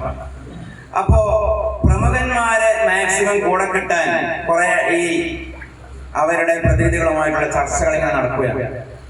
ആ ചർച്ച നടന്നുകൊണ്ടിരിക്കുക എല്ലാവർക്കും അറിയുന്ന സംഭവം, അന്ധനായ അബ്ദുല്ലാഹി ഇബ്നു ഉമ്മ മക്തൂം റളിയല്ലാഹു അൻഹു അവിടെ വന്നു. റസൂലുള്ളാഹിന്റെ സത്യസന്ധത റസൂലുള്ളാഹി വിചാരിച്ചു, ഇവരപ്പോ വരുന്നതല്ലേ, ഇവരോട് സംസാരിച്ചാൽ ആ ഡെലിഗേഷൻ പോയി കളിക്കണം. അപ്പൊ പ്രമുഖന്മാരുമായിട്ടുള്ള സംസാരം കുറച്ചു നേരം കൂടി. അബ്ദുല്ലാഹി ഇബ്നു ഉമ്മ മക്തൂം റളിയല്ലാഹു അൻഹു റസൂലുള്ളാഹി സ്വല്ലല്ലാഹു അലൈഹി വസല്ലം റസൂലുള്ളാഹിന്റെ വിളി സ്നേഹത്തോടെയുള്ള ആ ഒരു അഭിസംബോധന കിട്ടാതെ ഒന്ന് പ്രയാസപ്പെട്ടു, ഒന്ന് മനസ്സൊന്ന് മുറിഞ്ഞു. എന്ത് പറ്റി എന്റെ നബിക്ക് സല്ലല്ലാഹു അലൈഹി വസല്ലം? തന്നെ അള്ളാഹ് തിരുത്തുന്നതാണ്. അള്ളാഹ് തിരുത്തിയ ഭാഗം ഖുർആനിലുണ്ട് എന്നുള്ളത് പോലെ ഖുർആന്റെ ഏറ്റവും വലിയ സത്യസന്ധത അള്ളാഹ് തിരുത്തി. എന്നിട്ട് അള്ളാഹു തിരുത്തിയത് അന്ത്യനാളോളം നമ്മൾ ഓതുകയാണ്. അള്ളാഹു തിരുത്തി പറഞ്ഞു, അബസ വതവല്ല അൻ ജാഅഹുൽ അഅ്മാ വമാ യുദ്രീക ലഅല്ലഹു യസ്സക്ക ഔ യദക്കറു ഫതൻഫഅഹു ദിക്റാ. അബസ വതവല്ല, അവിടെ നിന്ന് മുഖം ചുളിച്ചു തിരിഞ്ഞു കളഞ്ഞു. റസൂലുള്ളാഹിനെ കുറിച്ച് പറയാണ് അള്ളാഹു, അവിടെ നിന്ന് മുഖം ചുളിച്ചു തിരിഞ്ഞു കളഞ്ഞു. അബ്ദുല്ലാഹി ഇബ്നു ഉമ്മ മക്തൂമിനെ പരിഗണിച്ചില്ല. അൻജാഅഹുൽ അഅ്മാ, ഒരു അന്ധൻ വന്നതിനെ ചൊല്ലി. എത്ര ശക്തമായ ഒരു വാക്കാണത്. ഇത്രയും വലിയ VIPs ഇവിടെ ഇരിക്കുമ്പോ റസൂലുള്ളാഹിന്റെ നിഷ്കളങ്കത എവിടെയുണ്ട്, സത്യസന്ധത എവിടെയുണ്ട്, ഖുർആനിന്റെ ശക്തി എവിടെയുണ്ട്, അള്ളാഹുവിന്റെ അപ്രതിരോധ്യതയും അവിടെയുണ്ട്. റസൂലുള്ളാഹിനെ നമ്മുടെ ഭാഷയിൽ പറയാനെങ്കിൽ വായിക്കട് പറഞ്ഞു, അബസ മുഖം ചുളിച്ചു, വതവല്ല തിരിഞ്ഞു കളഞ്ഞു നബി, അൻജാഅഹുൽ അഅ്മാ ഒരു അന്ധൻ വന്നതിനെ ചൊല്ലി, വമാ യുദ്രീക ലഅല്ലഹു യസ്സക്ക. നിങ്ങൾ അവിടെ എത്തി സംസാരിക്കുന്ന പ്രമുഖന്മാരെക്കാളും ഹൃദയശുദ്ധി ഇദ്ദേഹത്തിനാവില്ലേ എന്നർത്ഥം. ഈ വചനം ഇറങ്ങിയ ഉടനെ നബി എന്താ ചെയ്യുന്നത്? ഉമ്മു മക്തൂമെ, നിങ്ങളെ അവഗണിച്ചതിന്റെ പേരിൽ അള്ളാഹു എന്നെ ശാസിച്ചിരിക്കുന്നു എന്ന് ഉമ്മു മക്തൂമിനോട് തന്നെ പറയുകയാണ്. ഉമ്മു മക്തൂമിന്റെ ഭാവ എന്തായിരിക്കും? എന്റെ അള്ളാഹ്, എന്റെ നബിയെ ഇങ്ങനെ നീ പറയേണ്ടിയിരുന്നില്ല എന്ന് തോന്നില്ലേ? എന്നെ പരിഗണിക്കാൻ മാത്രം ഞാനാരാ? കാരണം ഉമ്മു മക്തൂമിനോട് ഇത് പറയുന്നത്. ഇങ്ങനെ എന്നെ അള്ളാഹു ശാസിച്ചിരിക്കുന്നു. സൂറ ത്വാഹ പറഞ്ഞു പോകുന്നു. സൂറ ത്വാഹയിലെ ആദ്യത്തെ 112 ആയത്തുകൾ ഒറ്റയടിക്കാണ് ഇറങ്ങിയത്. ഞാൻ ഖുർആന്റെ റസൂലുള്ളാഹിന്റെ സത്യസന്ധത ഒറ്റയടിക്ക് ഇറങ്ങി 112 ആയത്തുകൾ. അപ്പൊ റസൂലുള്ളാഹിക്ക് പേടിയായി, ഇത് മറന്നുപോയത്. ഇതെങ്ങനെ പറഞ്ഞു കൊടുക്കും ഞാൻ? ഒരു മനുഷ്യന്റെ നിസ്സഹായത, നിഷ്കളങ്കത, സുതാര്യത, ഇസ്ലാമിന്റെ വൃത്തി, അപ്പൊ റസൂലുള്ളാഹി എന്ത് ചെയ്തു? റസൂലുള്ളാഹി സ്വല്ലല്ലാഹു അലൈഹി വസല്ലം അപ്പടി വരുന്ന ആയത്തുകളെ നാവ് കൊണ്ട് ഇങ്ങനെ റിപ്പീറ്റ് ചെയ്യാൻ തുടങ്ങി. ഇത് മറന്നുപോയാലോ നമ്മളുണ്ടാവല്ലോ, നമ്മൾ തന്നെ ഈ തസ്ബീഹ് ഒക്കെ ചെല്ലുമ്പോ ഇട്ടടിക്കുന്ന നാവ് കൊണ്ട്, കാരണം ഇത് മറന്നുപോകും. ഇത് ഊതി അപ്പോഴേക്ക് അടുത്തായത് 112 ആയത്ത് ഒന്നിച്ചാണ് വരുന്നത്. ഒന്നിച്ച് 112 ആയത്ത് വന്നപ്പോ 113-ാമത്തെ ആയത്ത്. എന്താ 113-ാമത്തെ ആയത്ത് അറിയോ? وتعالى الله الملك الحق ولا تعجل بالقرآن من قبل أن يقضى إليك وحيه وقل رب زدني علما وتعالى الله الملك الحق. സത്യവാനായ അധികാരിയായ അല്ലാഹു മഹോന്നതനായിരിക്കുന്നു. വലാ തഅജൽ ബിൽ ഖുർആൻ, ഈ അവതീർണമാകുന്ന ഖുർആൻ ഓതാൻ താങ്കൾ തത്രപ്പെടേണ്ടതില്ല. മിൻ ഖബലി അൻ യുഖ്ളാ ഇലൈക വഹ്യു, ഒരായത്ത് ഇറങ്ങുമ്പോ ആ ആയത്ത് മുഴുവനാകാരെന്ന് വെയിറ്റ് ചെയ്യുക നബിയെ. ഇതാണ് ഈ ഖുർആൻ. ഒരായത്ത് കംപ്ലീറ്റ് ആക്കിക്കൊള്ളട്ടെ നബിയെ. നമ്മൾ ഈ ഫോൺ ചെയ്യുമ്പോൾ പറയല്ലോ, ഞാൻ ഫുള്ളാക്കട്ടപ്പാ, എന്താണ് ഇങ്ങോട്ടേക്ക് പറയല്ല. സാധാരണ നമ്മുടെ അനുഭവം ഉണ്ടല്ലോ, നമുക്ക് കേൾക്കാൻ വലിയ പ്രയാസമാണല്ലോ, പറയാൻ നമ്മളെ ഉഷാറാണ്. നമുക്ക് 10 മിനിറ്റ് അങ്ങോട്ടേക്ക് ഇങ്ങനെ വെച്ച് കാട്ടി തള്ളി മറിക്കാം. അതേസമയം ഒരാൾ 1 മിനിറ്റ് ഇങ്ങോട്ട് സംസാരിക്കാൻ തുടങ്ങുമ്പോൾ തന്നെ നമ്മൾ അങ്ങോട്ടേക്ക് ഇടപെട്ട് സംസാരിക്കും. അപ്പൊ നമ്മൾ പറയും ഫുള്ളാക്കണം. അതാണ് ഈ പറയുന്നത്. ആയത് തുരുതുരാ വന്നപ്പോൾ റസൂലുള്ളാഹിക്ക് ബേജാറ്, ഇത് മുഴുവനും മറന്നുപോയ ഞാൻ എങ്ങനെ സാഹചര്യങ്ങളോട് പറയാം. ഇപ്പൊ കംപ്ലീറ്റ് ആകുന്നതിന് മുമ്പ് എന്നെ തോന്നുകയാണ്. അപ്പൊ ലൈവായി അല്ലാഹു പറയാണ് എന്ത്? ഫലാ തഅജൽ ബിൽ ഖുർആനി മിൻ ഖബ്ലി അൻ യുഖ്ളാ ഇലൈക വഹ്യു. ആ ആയത്ത്, ആ അവതീർണം പൂർണ്ണമാവുന്നതിന് മുമ്പ് അത് റിപ്പീറ്റ് ചെയ്ത് ഓതാൻ വേണ്ടി തത്രപ്പെടേണ്ടതില്ല നബിയെ. ഇതൊക്കെ ഓർത്ത് വെക്കാൻ, ഇതൊക്കെ മറന്നു പോവാതിരിക്കാൻ അങ്ങ് എന്നോട് ദുആ ചെയ്താൽ മതി. വഖുർ റബ്ബി സിദ്നി ഇൽമാ. അപ്പൊ 113-ാമത്തെ ത്വാഹയിലെ ആയത്ത് സഹാബികൾക്ക് പറഞ്ഞു കൊടുക്കുകയാണ്. 112 ആയത്ത് ഒന്നിച്ച് വന്നപ്പോ ഞാനൊക്കെ ബേജാറായി പോയി. എന്റെ സഹാബികളെ ഇത് മറന്നുപോകുന്ന തോന്നിയപ്പോ ഞാനിങ്ങനെ അത് കംപ്ലീറ്റ് ആകുന്നതിന് മുമ്പ് ഞാനിങ്ങനെ ഓതിയപ്പോ അപ്പ ജീവിതം എന്താ പറഞ്ഞറിയോ? പല തത്രപ്പെടേണ്ടതില്ല, ധൃതി കാണിക്കേണ്ടതില്ല. എന്ന് പറഞ്ഞു മുഹമ്മദ്.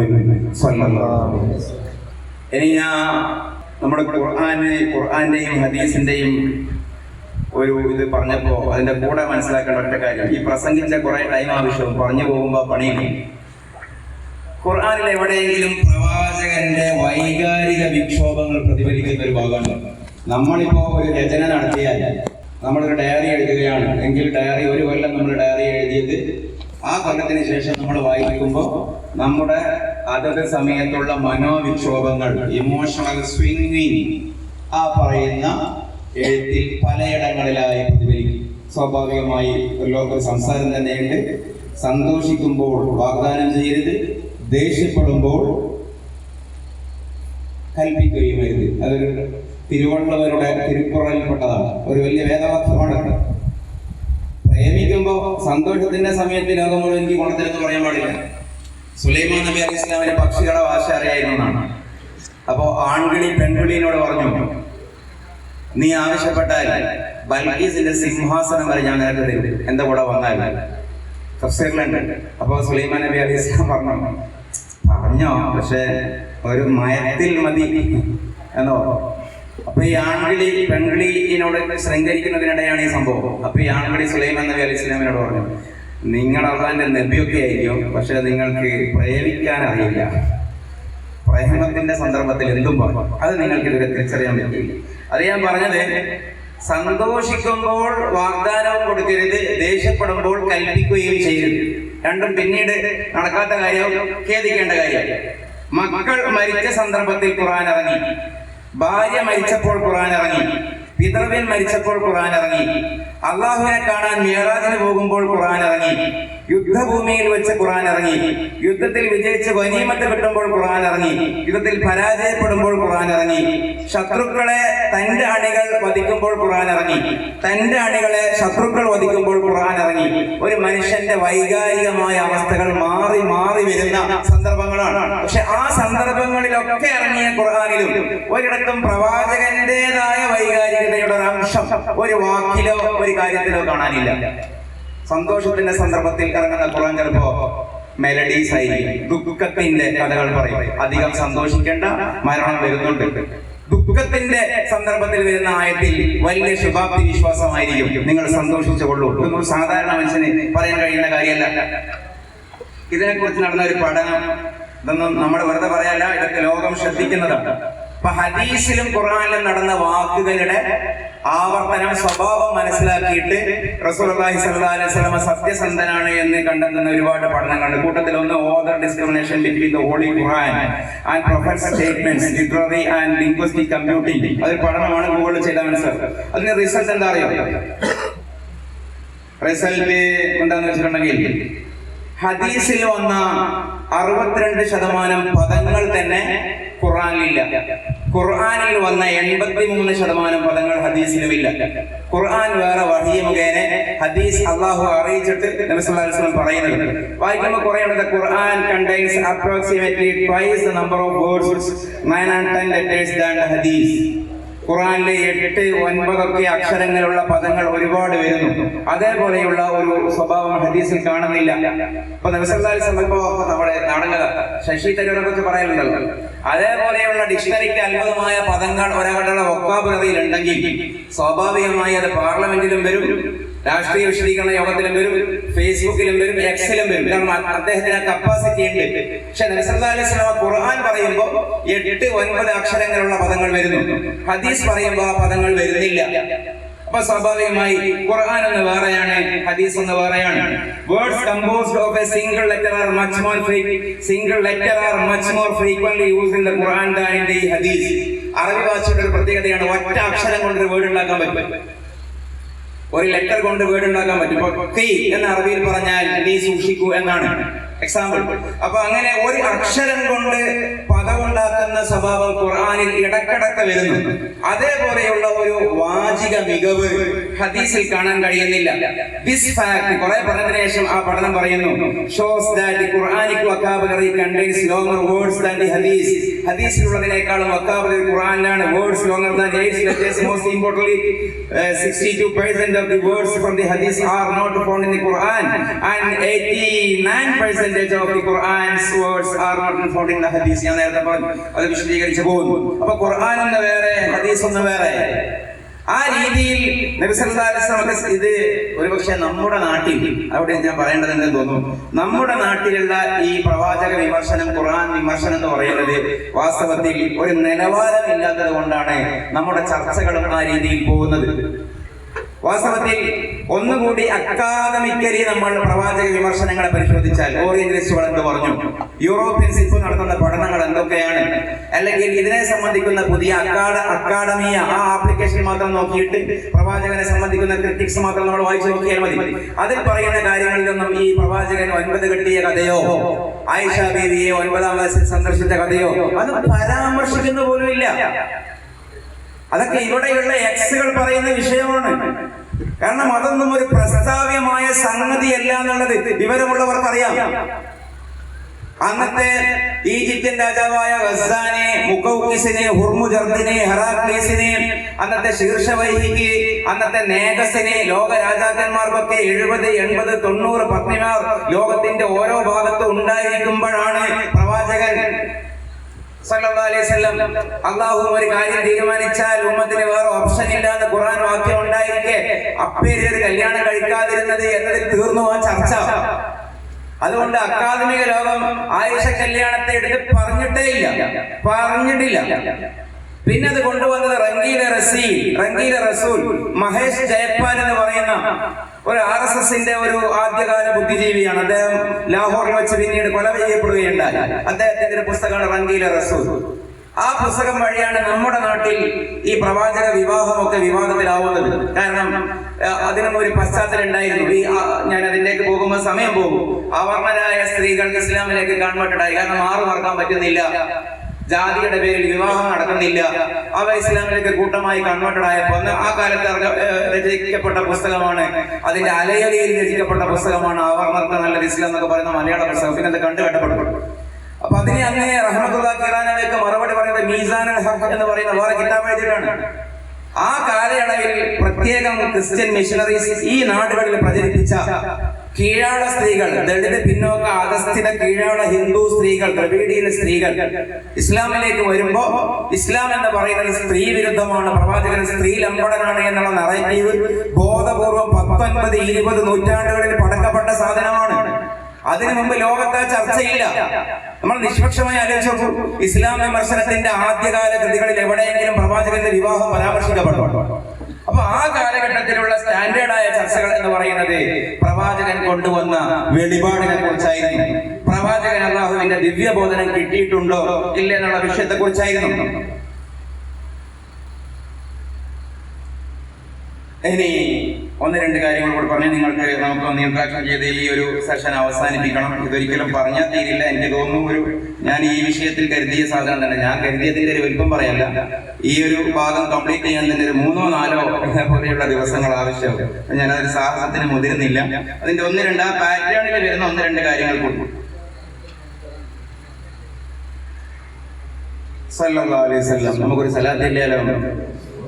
സല്ലല്ലാഹു അലാ മുഹമ്മദ് സല്ലല്ലാഹു അലൈഹി വസല്ലം, സല്ലല്ലാഹു അലാ മുഹമ്മദ് സല്ലല്ലാഹു അലൈഹി വസല്ലം, അല്ലാഹുമ്മ സ്വല്ലി അലാ മുഹമ്മദ് യാ റബ്ബി സ്വല്ലി അലൈഹി വസല്ലം. നോക്കൂ, ഏതാണ് സെലക്ട് ചെയ്യേണ്ടതെന്നൊരു കൺഫ്യൂഷൻ ഉണ്ട്. നമ്മൾ ആദ്യം ഇതെടുത്ത് നോക്കൂ. വയറ്റിൽ കല്ല് വെച്ച് ഖന്തക്കിന്റെ കടങ്ങുകൾ സഹാബികളൊക്കെ ആകെ ബേജാറിലാണ്. ഹീറോ അടുത്ത തലയെടുക്കാണ് ഞാൻ. Heroes and hero worship Thomas Carlyle, പ്രവാചകൻ എന്ന നേതാവ്. ഏറ്റവും ഓപ്രസ്ഡ് അല്ലെങ്കിൽ ഡിപ്രസ്ഡ്, പതറ്റിക്, പെസിമിസ്റ്റ് കണ്ടീഷനാണ്. തിന്നാൻ സാധനമില്ല. കിടങ്ങ് കീറിയിട്ട് 10,000 ശത്രുക്കൾ മദീനയുടെ ചുറ്റിലുമുണ്ട്. ആ സമയത്താണ് നബി സല്ലല്ലാഹു അലൈഹി വസല്ലമ എന്ന് പറയുന്നത്. സഹാബികൾ വന്നിട്ട് ഇങ്ങനെ പരാതി, എന്തൊരവസ്ഥയാണിത്. കിടങ്ങ് കീറിക്കൊണ്ടിരിക്കെ ഒരു വലിയ പാറ, ആ പാറ പൊട്ടിക്കാൻ പറ്റുന്നില്ല. എങ്ങനെ പറ്റും? മറ്റെന്തെങ്കിലും വേണ്ടേ?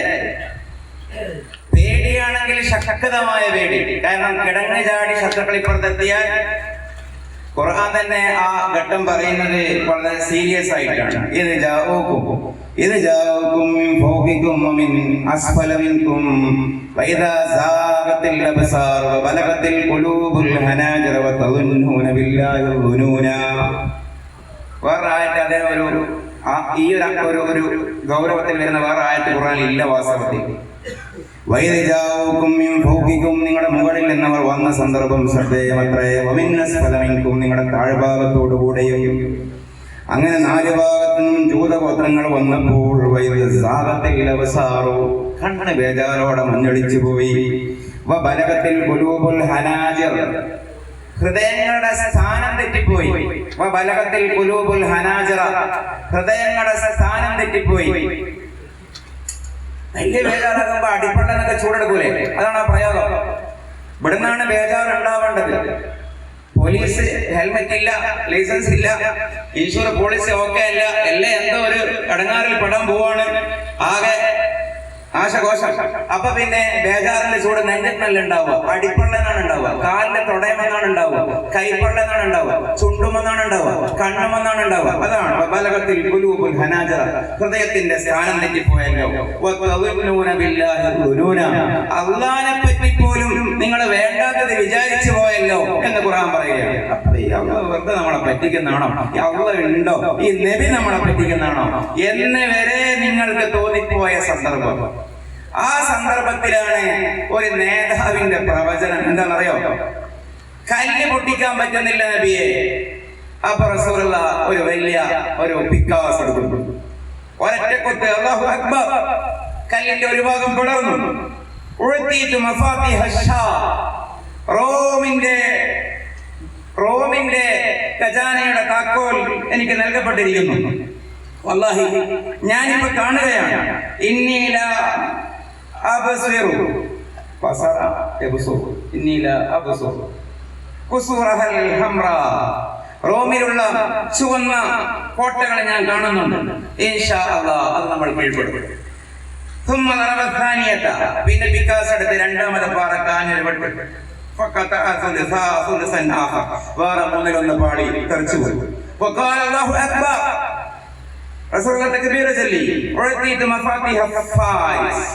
പേർഷ്യയുടെ ഖജനാവിന്റെ താക്കോൽ എനിക്ക് നൽകപ്പെട്ടു. അവിടെയുള്ള വെള്ള കൊട്ടാരങ്ങൾ ഞാനിപ്പോ കാണുകയാണ്, എനിക്ക് കിട്ടും. പിന്നെയും വെട്ടി ബിസ്മില്ലി ആഞ്ഞൊരു വെട്ട്, അതോടുകൂടെ ബാക്കി കല്ലും തെറിച്ച് വീണുപോയി. എന്നിട്ട് റസൂലുള്ളാഹി പറഞ്ഞു, യമനിന്റെയും താക്കോൽ എനിക്ക് കിട്ടിയിരിക്കുന്നു.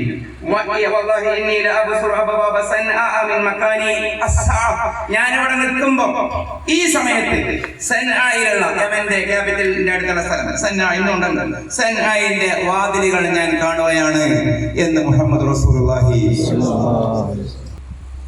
ഇത് റസൂലുള്ളാഹി ഭാവി കണ്ടു എന്ന് പറയാനല്ല ഞാനിത് പറഞ്ഞത്. ആ സന്ദർഭത്തിൽ റസൂലുള്ളാഹിക്ക് ഇത് പറയാൻ കഴിഞ്ഞു. അത് പറയാൻ കഴിഞ്ഞത് പിന്നെ അത് പറഞ്ഞു, പിന്നീട് പറഞ്ഞത് ആവിയിലായി അല്ലെ എയറിലായി, അതല്ല. പിന്നെ അവര് ജീവിച്ചിരിക്കെ ഇത് കാണുകയാണ്. മുഹമ്മദ് റസൂലുള്ളാഹി സ്വല്ലല്ലാഹി അലൈഹി വസല്ലം പറഞ്ഞത് ശരിയാണ്, സാക്ഷാത്കരിക്കപ്പെടുന്നത് കാണുകയാണ്. റസൂലുള്ളാഹിന്റെ ഒരു ഹദീസിലൂടെ പറഞ്ഞു പോയാൽ, സഞ്ചരിച്ചാൽ നമുക്കത് കാണാം. റോം ഇസ്ലാമിന്റെ കീഴിലേക്ക് വന്നു. പേർഷ്യ ക്രിസ്തുവർഷം 637 ഖാദിസിയ യുദ്ധം, ഉമർ ഇബ്നുൽ ഖത്താബ് റളിയല്ലാഹു അൻഹുവിന്റെ കാലത്ത് സഅദ് ബിൻ അബി വഖാസിന്റെ നേതൃത്വത്തിൽ പേർഷ്യ ഖാദിസിയ പോരാട്ടം ഇസ്ലാമിന്റെ കീഴിൽ വന്നു. ഈജിപ്ത്, ഇത് നോക്കി വായിക്കുമ്പോൾ നേരം പോകും, അതുകൊണ്ട് പറയുകയാണ്. ഈജിപ്ത് ക്രിസ്തുവർഷം 642 ഫാത്തിഹ മിസ്ർ അബ്ദുറഹ്മാൻ ബിൻ ഔഫ് റളിയല്ലാഹു അൻഹുവിന്റെ കീഴിൽ ഇസ്ലാമിന്റെ കീഴിലേക്ക് വന്നു. ഈ ഈജിപ്ത് കീഴടക്കുന്ന ആ ഭാഗത്തെ ഈജിപ്തിലേക്കുള്ള ആ പോരാട്ടത്തിന്റെ ഭാഗത്ത് ഒരു പ്രധാനപ്പെട്ട ഒരു പ്രവാചകന്റെ ഒരു ഹദീസ് നമ്മൾ മനസ്സിലാക്കുമ്പോൾ അത്ഭുതപ്പെട്ടു പോകും. അബൂ ദർ ഗിഫാരി റളിയല്ലാഹു അൻഹുവിനോട് പറയുകയാണ്, ഈജിപ്തൊക്കെ കീഴ്പ്പെടുത്തുന്നതിന് മുമ്പ് ഇന്നക്കും സതുഫ്തഹുന അർളൻ യുദ്കറു ഫീഹൽ ഖിറാത്ത് ഫഅസ്തൗസു ബിഅഹ്ലിഹാ ഖൈറാ ഫഇന്ന ലഹും ദിമ്മത്തൻ വറഹിമ. എന്നിട്ട് പറഞ്ഞു, നിങ്ങൾക്ക് ഈജിപ്ത് കിട്ടും, നിങ്ങൾ അവരോട് നല്ല നിലയ്ക്ക് പെരുമാറണം, നിങ്ങൾക്ക് അവരോട് ബാധ്യതയുണ്ട്, കുടുംബ ബന്ധമുണ്ട്, കാരണം ഇസ്രായേലി സമൂഹമാണ്. എന്നിട്ട് പറയുന്നു, അബൂദർറെ فإذا رأيت رجلين يقتتلان في موضع لبنة فاخرج منها. പക്ഷെ നീ ഈജിപ്തിലൂടെ നടക്കുമ്പോ രണ്ട് ഗോത്രമൂപ്പന്മാർ ഒരു ഇഷ്ടിക ഒരു കെട്ടിടം ഉണ്ടാക്കുന്ന കാര്യത്തിൽ എവിടെ വെക്കണം എന്ന് കരുതിയിട്ട് തർക്കിക്കും.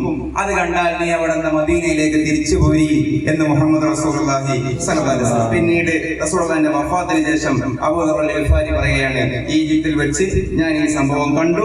രണ്ടുപേര് ഇഷ്ടികയുടെ വിഷയത്തിൽ തർക്കിക്കുന്നു. വലിയ രാജ്യമാണ് അവിടെ, പക്ഷേ ദേഷ്യം തലയിൽ കയറിയാൽ എന്തിനെന്നറിയില്ല. അപ്പൊ ഞാൻ പഴയ എന്റെ പ്രവാചകന്റെ ഹദീസ് ഓർത്തു, ഞാൻ ഇങ്ങനെ തിരിച്ചു പോന്നു എന്ന് അദ്ദേഹം പറയുന്നുണ്ട്. എല്ലാ പ്രവചനങ്ങളും ഇന്നത്തെ അറബ് ലോകം വെച്ച് നോക്കൂ. നബി സല്ലല്ലാഹു അലൈഹി വസല്ലം എങ്ങനെ പറയാൻ കഴിഞ്ഞു? വഹി കൊണ്ടല്ലാതെ എങ്ങനെ പറയാൻ കഴിയും? റസൂലുള്ളാഹിന്റെ അറിവിന്റെ പ്രത്യേകത, സല്ലല്ലാഹു അലൈഹി വസല്ലം റസൂലുള്ളാഹിന്റെ അറിവ് നമ്മുടെ അറിവ് ഒരിക്കലും താരതമ്യം ചെയ്യാനേ പാടില്ല. അങ്ങനെ ഒരു ചർച്ച ഇവിടെ ഉണ്ടെങ്കിൽ, ഏറെ ഉണ്ടെങ്കിൽ അത് അദബുകേടാണ്. കാരണം റസൂലുള്ളാഹിന്റെ അറിവ് എന്ന് പറഞ്ഞാൽ ഇന്നല്ലാഹ സവ്വാലി അല്ലാഹ്, എനിക്ക് ഈ ഭൂമിയെ അല്ലാഹു ഒരു കോണ് പോലെ ചുരുക്കി കാണിച്ചു തന്നു. ഭാവി പ്രവചിക്കുന്നത് എങ്ങനെയാണ് നബി സല്ലല്ലാഹു അലൈഹി വസല്ലം. ഇനി ഇത് സാധ്യമാണോ എന്നുള്ളത് നമുക്കൊന്ന് യുക്തി കൊണ്ടും സയൻസ് കൊണ്ടും പറയാൻ ശ്രമിക്കണം.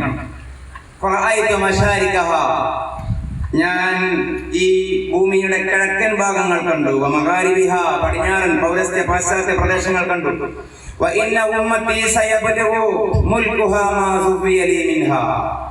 എനിക്ക് ഇപ്പോൾ കാണിക്കപ്പെട്ട എല്ലാ പ്രദേശത്തേക്കും ഈ ഇസ്ലാമിന്റെ അധികാരം എത്തും. ഈജിപ്ഷ്യൻ ഈ റോമക്കാരുടെ സ്വർണ്ണ നാണയവും പേർഷ്യക്കാരുടെ വെള്ളി നാണയവും എനിക്ക് നൽകപ്പെട്ടു. ആ ഹദീസ് ദീർഘമായി പോകുന്നു. പിന്നീട് നോക്കൂ, പ്രവാചക തിരുമേനിക്ക് ലോകം മുഴുവനും ഭൂമി മുഴുവനും അല്ലാഹു അത് ചെറുതാക്കിയിട്ട് അതിന്റെ ഒരു ആനിമേഷൻ വീഡിയോ എന്നൊക്കെ പറഞ്ഞതുപോലെ അതിന്റെ ഒരു ലഘുരൂപം നബി സല്ലല്ലാഹു അലൈഹി വസല്ലമക്ക് കാലദേശങ്ങളെ അപ്രസക്തമാക്കിക്കൊണ്ട് കാണിച്ചു കൊടുത്തു എന്നാരാണ് പറയുന്നത്? മുഹമ്മദ് റസൂലുള്ളാഹി സ്വല്ലല്ലാഹു അലൈഹി വസല്ലം. എന്നാ പിന്നെ അത് വെറുതെ ഒരു വർത്തമാനമാണോ എന്ന് നമ്മുടെ അനുഭവം വെച്ച് പരിശോധിച്ച് നോക്കാം. റസൂലുള്ളാഹി അത് വെച്ച് പറയുന്ന കാര്യമാണ് ഇതിന് ശേഷമുള്ളത്. എന്താ പറയുന്നറിയോ? അലൈക്കും ബിസുന്നത്തി, ഇനി വരാൻ പോകുന്ന കാലം وسنة الخلفاء الراشدين المهديين بعدي وهم أبو بكر وعمر وعثمان وعلي وسماهم خلفاء وقال الخلافة رسول الله പറയാണ് الخلافة بعدي 30 سنة എനിക്ക് ശേഷം ഈ ഭരണാധികാരികൾ ഭരിക്കുക 30 വർഷമാണ് ثم تكونوا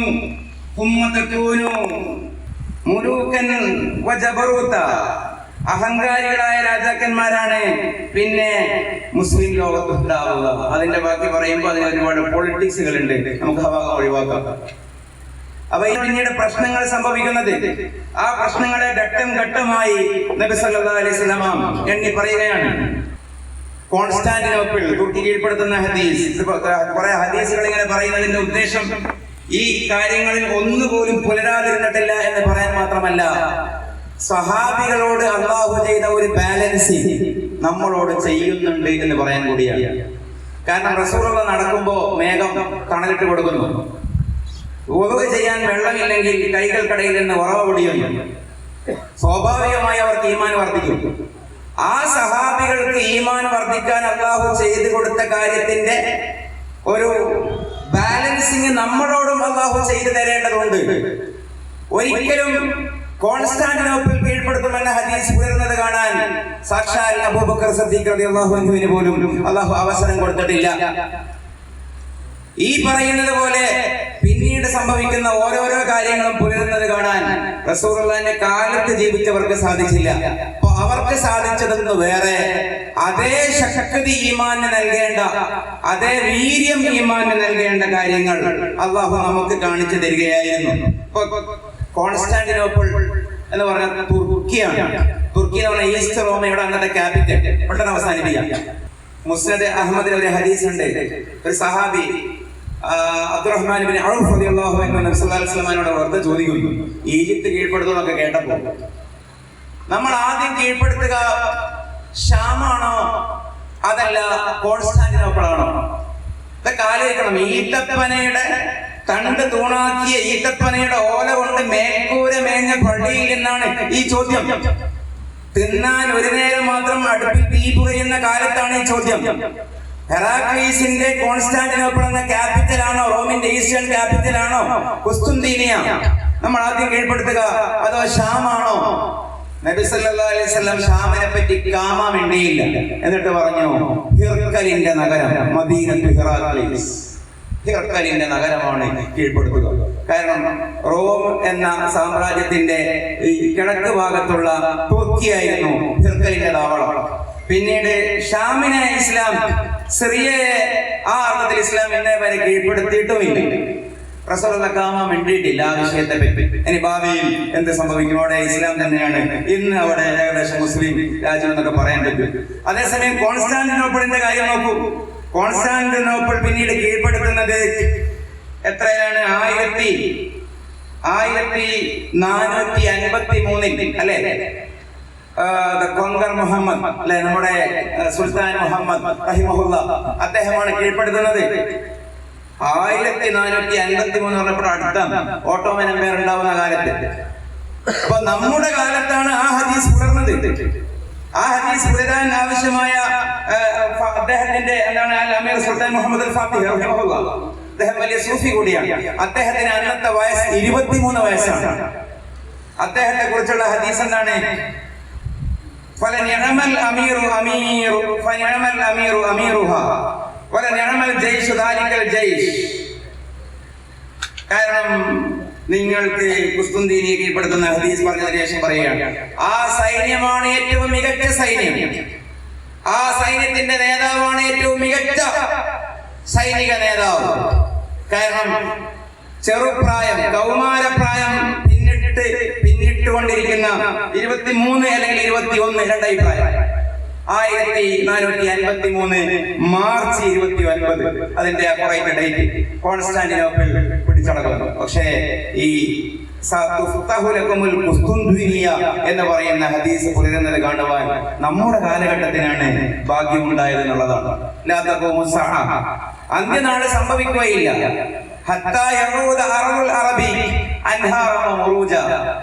അറേബ്യൻ ഭൂമിക നദികളും കോട്ടങ്ങളുമായി മടങ്ങുന്നത് വരെ ഇത് പുലരുന്നത് കാണാൻ പ്രവാചകന്റെ കാലത്ത് ജീവിച്ച സഹാബികൾക്ക് സാധിച്ചില്ല. പ്രവാചകന്റെ നൈതികതയുടെ ഒരു തലം കൂടി നോക്കൂ. നാളെ നമുക്ക് മഹ്ശറിനെ ചോദിക്കാൻ അല്ലെങ്കിൽ ഒരു ഓപ്ഷൻ ഉണ്ടാകും. സിദ്ദീഖ് റളിയല്ലാഹു പ്രവാചകന്റെ കൂടെ സ്വർഗത്തിന്റെ ബാൽക്കണിയിൽ, മറ്റു പ്രമുഖരായ സഹാബികൾ പ്രവാചകന്റെ അടുത്തും വൽക്കും.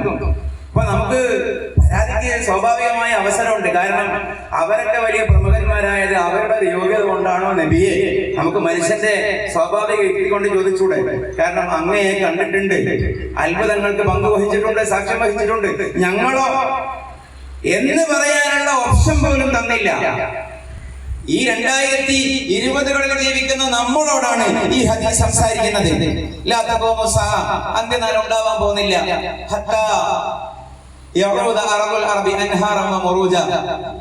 അറബുൽ അറബ് എന്ന് പറഞ്ഞാൽ GCC ആണ്. ഇന്നത്തെ GCC ആണ്. GCC രാജ്യങ്ങൾ പൂർവസ്ഥിതി പ്രാപിക്കുന്നത് വരേക്കും അൻഹാറൻ നദികളായും മുറൂജ പാർക്കുകളായും ഒക്കെ വിശദീകരിക്കണം. ഇത് സ്വഹീഹായ ഹദീസാണ്.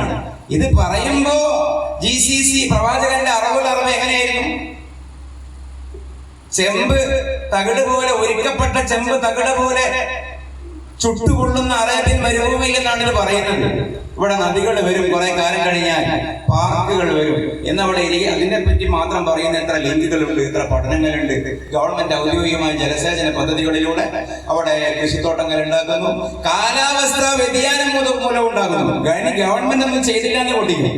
പുതിയ കാലാവസ്ഥ നിരീക്ഷണ അഭിപ്രായ പ്രകാരം സ്വല്പകാലം കഴിഞ്ഞാൽ, ഞാനതിന്റെ കൊല്ലം 2070 എന്ന് കണ്ടു. ഞാൻ പറയും ഒരു ആർട്ടിക്കിൾ മാത്രമാണ്, ആധികാരികരെന്ന് പറയാൻ കഴിയില്ല. അതിൽ പറയുന്നത് 2070 തന്നെ നിലവിൽ മൺസൂൺ കിട്ടുന്ന പ്രദേശങ്ങളിൽ വരൾച്ചയും, നിലവിൽ വരൾച്ച അനുഭവപ്പെടുന്ന ഗൾഫ് മരുഭൂമിയിലേക്ക് കേരളം മുതലായ തീരപ്രദേശത്ത് ലഭിക്കുന്ന കാലവർഷം മൺസൂൺ അങ്ങോട്ടേക്ക് മാറുകയും ചെയ്യുന്നുള്ളതാണ്. മഞ്ഞ് വീഴ്ചയും മഴ വീഴ്ചയും മരുഭൂമിയിൽ വർദ്ധിക്കുകയും സ്വാഭാവികമായ പച്ചപ്പിലേക്ക് മരുഭൂമി മടങ്ങുകയും ചെയ്യും. നമ്മുടെ യൂട്യൂബിലെ വ്ളോഗ് മാത്രം നോക്കിയാൽ മതി, ഒരു പ്രസംഗവും കേൾക്കണ്ട. ഗൾഫിലെ 100 നില അല്ലെ 50 നില കെട്ടിടത്തിന്റെ ടെറസിൽ ഇവര് വന്ന് കാണിച്ചു തരുന്നില്ലേ? അവരുണ്ടാക്കിയ തക്കാളി, അവരുണ്ടാക്കിയ കൊമ്പമുളക്, അവരുണ്ടാക്കിയ ചീര, പയറ്. അവിടെ നമ്മുടെ തമിഴ്നാട്ടിൽ നിന്ന് കിട്ടുന്നതിനേക്കാളും നല്ല ഓതാറുള്ള സാധനങ്ങളാണ് അവിടെ നിന്ന് വരുന്നത്. പക്ഷെ അവിടെ ഭാവിയിൽ ഇങ്ങനെ നദികളും തോട്ടങ്ങളും ആകുന്ന മാത്രമല്ല റസൂലുള്ളാഹി പറഞ്ഞത്. പണ്ടങ്ങനെയായിരുന്നത് പോലെ അവിടെയാണ് വഹിയുള്ളത്.